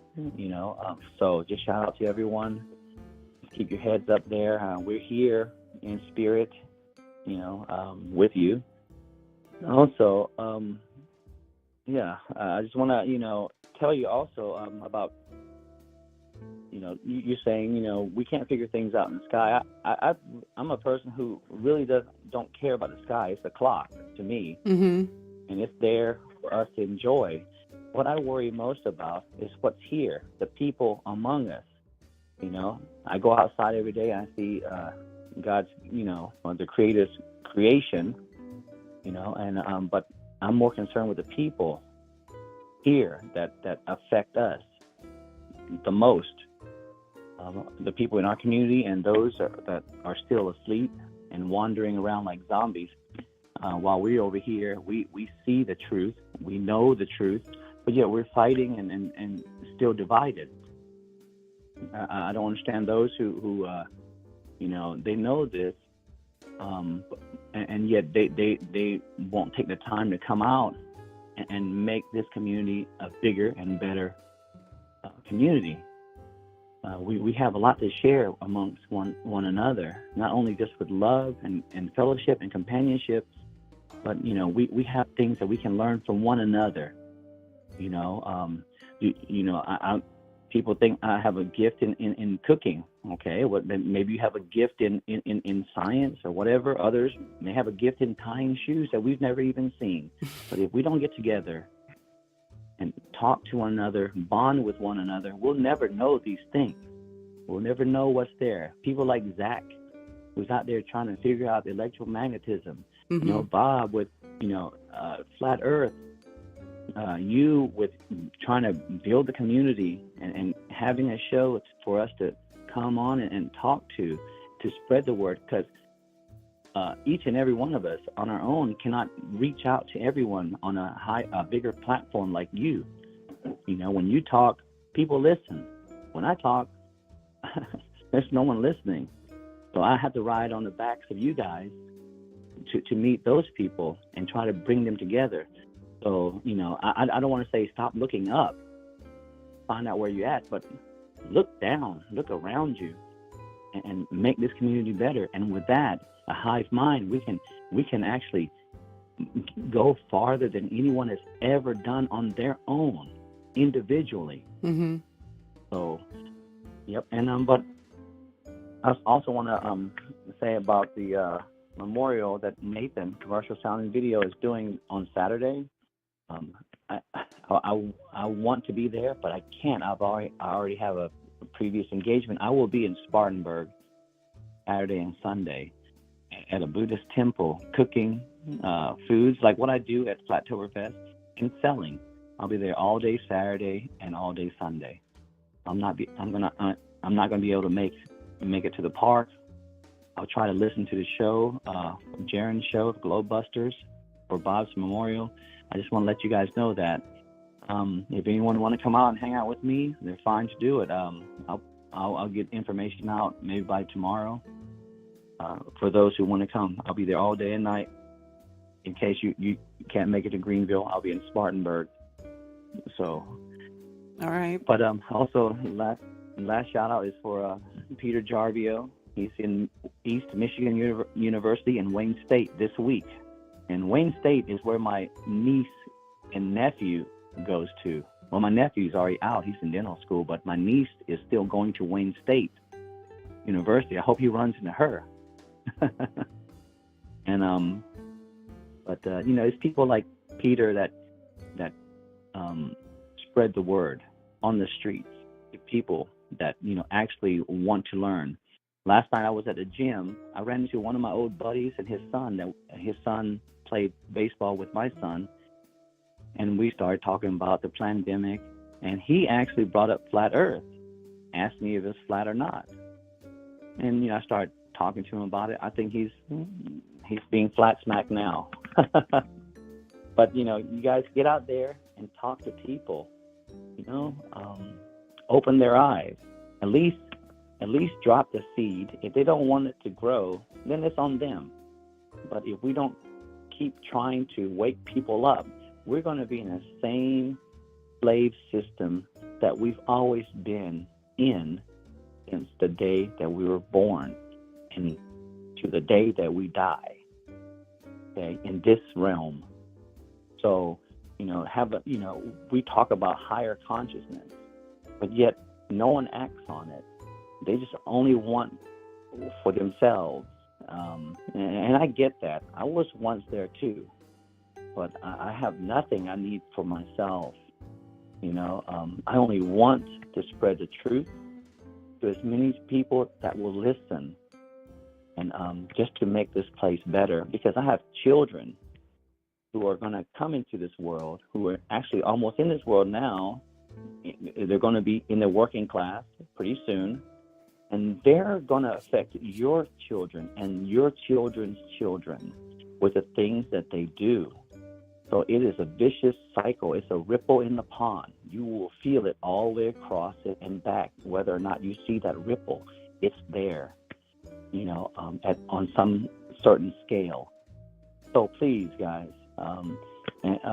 get out there, go to any meetups that are out there, and especially Flattoberfest in Vegas.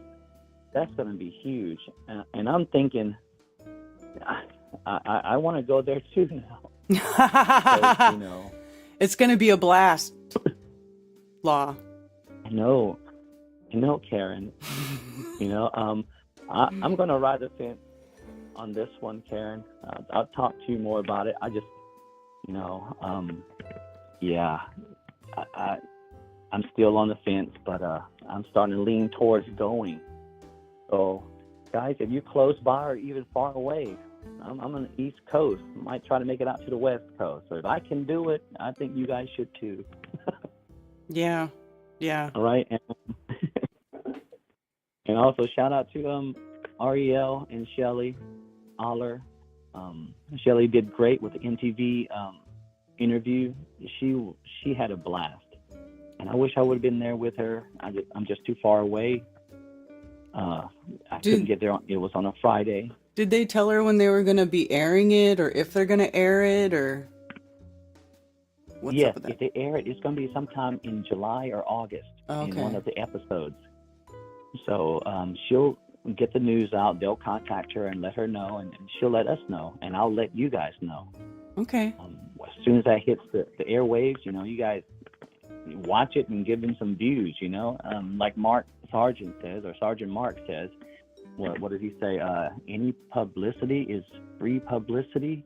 Yeah, any publicity is good publicity. Yeah, he says yes to everything. Exactly. Right. And as much as I've been against that over the years, like there's certain things that I just I get really turned off by even hearing about it. But even I have to admit that people have come into my chats over the years and said that they were woken up by stuff that I thought was stupid, like the flat and the Behind the Curve movie that actually did bring some people to flat Earth, even though they edited it horribly to make people look bad. It still brought people to flat Earth, and so I have to say that ultimately over time, Mark's kind of been proven right about that. Like, any publicity is good publicity, because you never know what's going to wake somebody up. And people have come to us and said that they've woken up because of these things that even I was like, why would anybody do that? So. Absolutely right, Queen B. Like, what did George Bush say? Fool me once, shame on you. Fool me twice, you can't fool me twice. But they're going to keep fooling you, no matter if you have everything under your belt. You can answer every question that they have with reason. They're still going to come at you, whether or not you want it or not. They're going to do it if that's what they have planned. But just like life, you just shake it off and move on. It's not going to kill you, and it doesn't hurt anything for those who can discern. And the more I talk to people, the less I have hope for those who can discern. But they will discern, and they will figure out that we're on the right side. We're on the right path right now. Okay. But other than that, Ariel's going to have a Truth Seeker weekend meetup. I'm hoping to go to that one in June. Cool. Just to get recharged, but yeah, anything else comes up, Karen, I will let you know. And shout out to everyone who's in chats listening. These are the diehards that are, are there with us, and a lot of them show up and a lot of them can't. But I commend every one of us who are in chats and who knows about it. Commend them all for just hanging around for this long. It's been, 8 years now? Going on 8 years? Yeah. Right? Yeah, 8 years, 2015, 14. Yeah. Yeah. So it's been a long road, and you've been there the whole way, Karen, and I know you don't want to be called a leader, but you're there with a platform, and we're kind of following our own path, but we're right there with you, right? Yeah. Yeah. So, but it's a great show. I'm energized now, getting ready to do my thing and get packed up and ready for this weekend. All right. But you have a good day, Karen, and I will talk to you. And again, Amy, Jaron, and Zach, my deepest condolences. If there's anything you need, you know where I am. I can always be reached. And if you give me a heads up, I will be there. I'll always be there for you guys. Okay? Much love, everyone. Yeah. Talk to you Thanks. later. Thanks, Law. Yes. Oh my goodness. There you go. Almost 10 years. Yeah. It's crazy, right? How fast time has gone by and all the stuff that's happened over the years. We've been through a lot, y'all. We've been through a lot. A lot. And it hasn't been easy, man. I know I've wanted to bail many, many times. So many times I just wanted to shut everything down and just disappear back into the bushes like Homer Simpson. Because it's not easy, man. This is not easy. You meet opposition at every turn whenever you try to tell the truth. I mean, it really is a revolutionary thing to be trying to tell the truth in a world full of lies. And you are constantly attacked whenever you try to do it. So it's a tough thing. It's hard to stay motivated, especially when we lose people we really care about and people that were like, such a huge part of what we're doing and like so important in like our, decoding what's going on here, or understanding how this place really works, and sort of sifting through the lies and trying to find the truth amongst the lies. It's tough. And so I really do appreciate everybody who shows up here for my my little coffee talk show on every Moonday morning, just to chit chat and hang out and to keep going, keep that momentum going, because man, I don't want to give up. I want to see major changes. I mean, I remember when the very first conference we went to in 2017, the FEIC, and somebody asked me, I remember being asked, what are you doing? What do you expect to happen by being involved in this? Well, I expect the world to change. That was my answer. And I still have that expectation. I expect it to change in a better way. And we all have to do it. We all have to work at doing it. So, we just have to keep trudging on in our little corner of the internet and do our very best to get together in real life as often as possible with each other, because nothing is as good as being in real life with your people, and and being in the presence of that energy, being in the physical presence of it. It really is life-changing, and it is re-energizing, and it gives you the motivation to keep going, because you know that there's other people in the world just like you who see through the bullshit and see through the lies and who want to make this place better. So we're all spread out, all over the place. We all can't be in one place together, but every once in a while we can have our reunion. We can have our local meetups, and we can keep those bonds strong. And, you know, who knows where we'll end up in another 8 years? You know, what will it be like in another 8 years or another 10 years? Where will we be? You know, hopefully we'll be kicking ass and taking names. So that's what I plan on doing.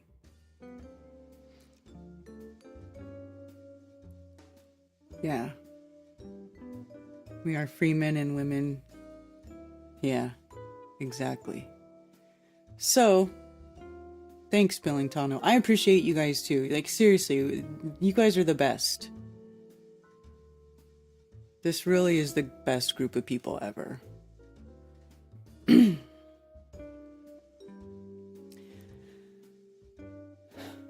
Right? So, I think I'm going to wrap it up on that note.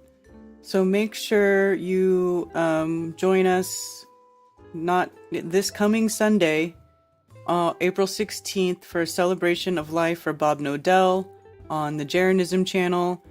We will be doing local meetups in real life here in Spartanburg for all the local flat earthers here if you want, the Saturday before. If you're able to donate, please do so to Bob's fundraiser. The links are on all these. The links to the fundraiser is pinned in my chat. It is also here in the description of the video upcoming for next Sunday. It's on my Facebook page. So, you know, if you're able to, please help out. That's really good. Almost halfway there already. Okay. So, what else? I want to play.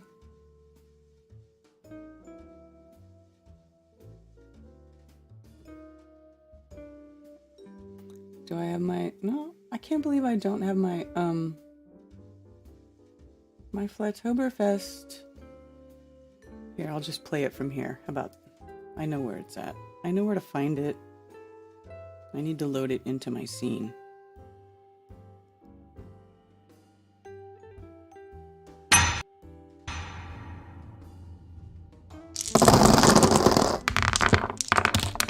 Gotta get you the fuck out of Dodge, man. We're going to Vegas. What are you talking about, Vegas? Vegas, baby, Vegas. What do you mean, Vegas? Vegas, Las Vegas. I'm not going to no Vegas. Yeah, I think, you know what, man? We're gonna go to Vegas and, When are we going to Vegas?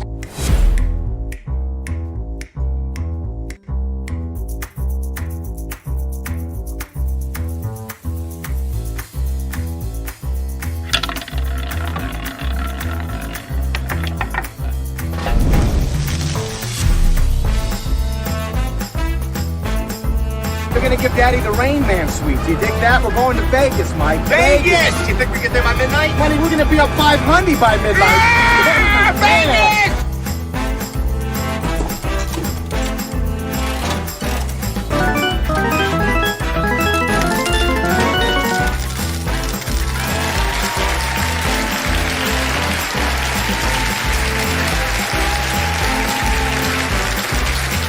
Vegas, baby, Vegas!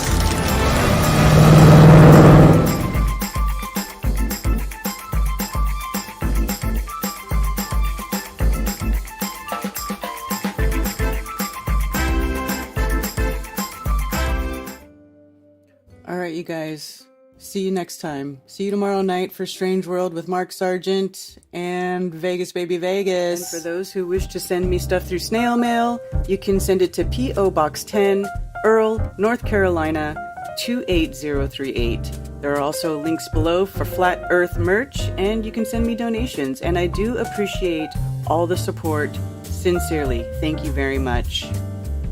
Also, please go to flatearthfestivals.com for all information about upcoming Flattoberfests and Flat Earth-friendly local meetups. If you are organizing a local Flat Earth meetup, email me at flatearthfestivals@protonmail.com with your meetup information to have it listed on the website for free. For everything else, you can email me at karenbfe@protonmail.com. Thank you for being here.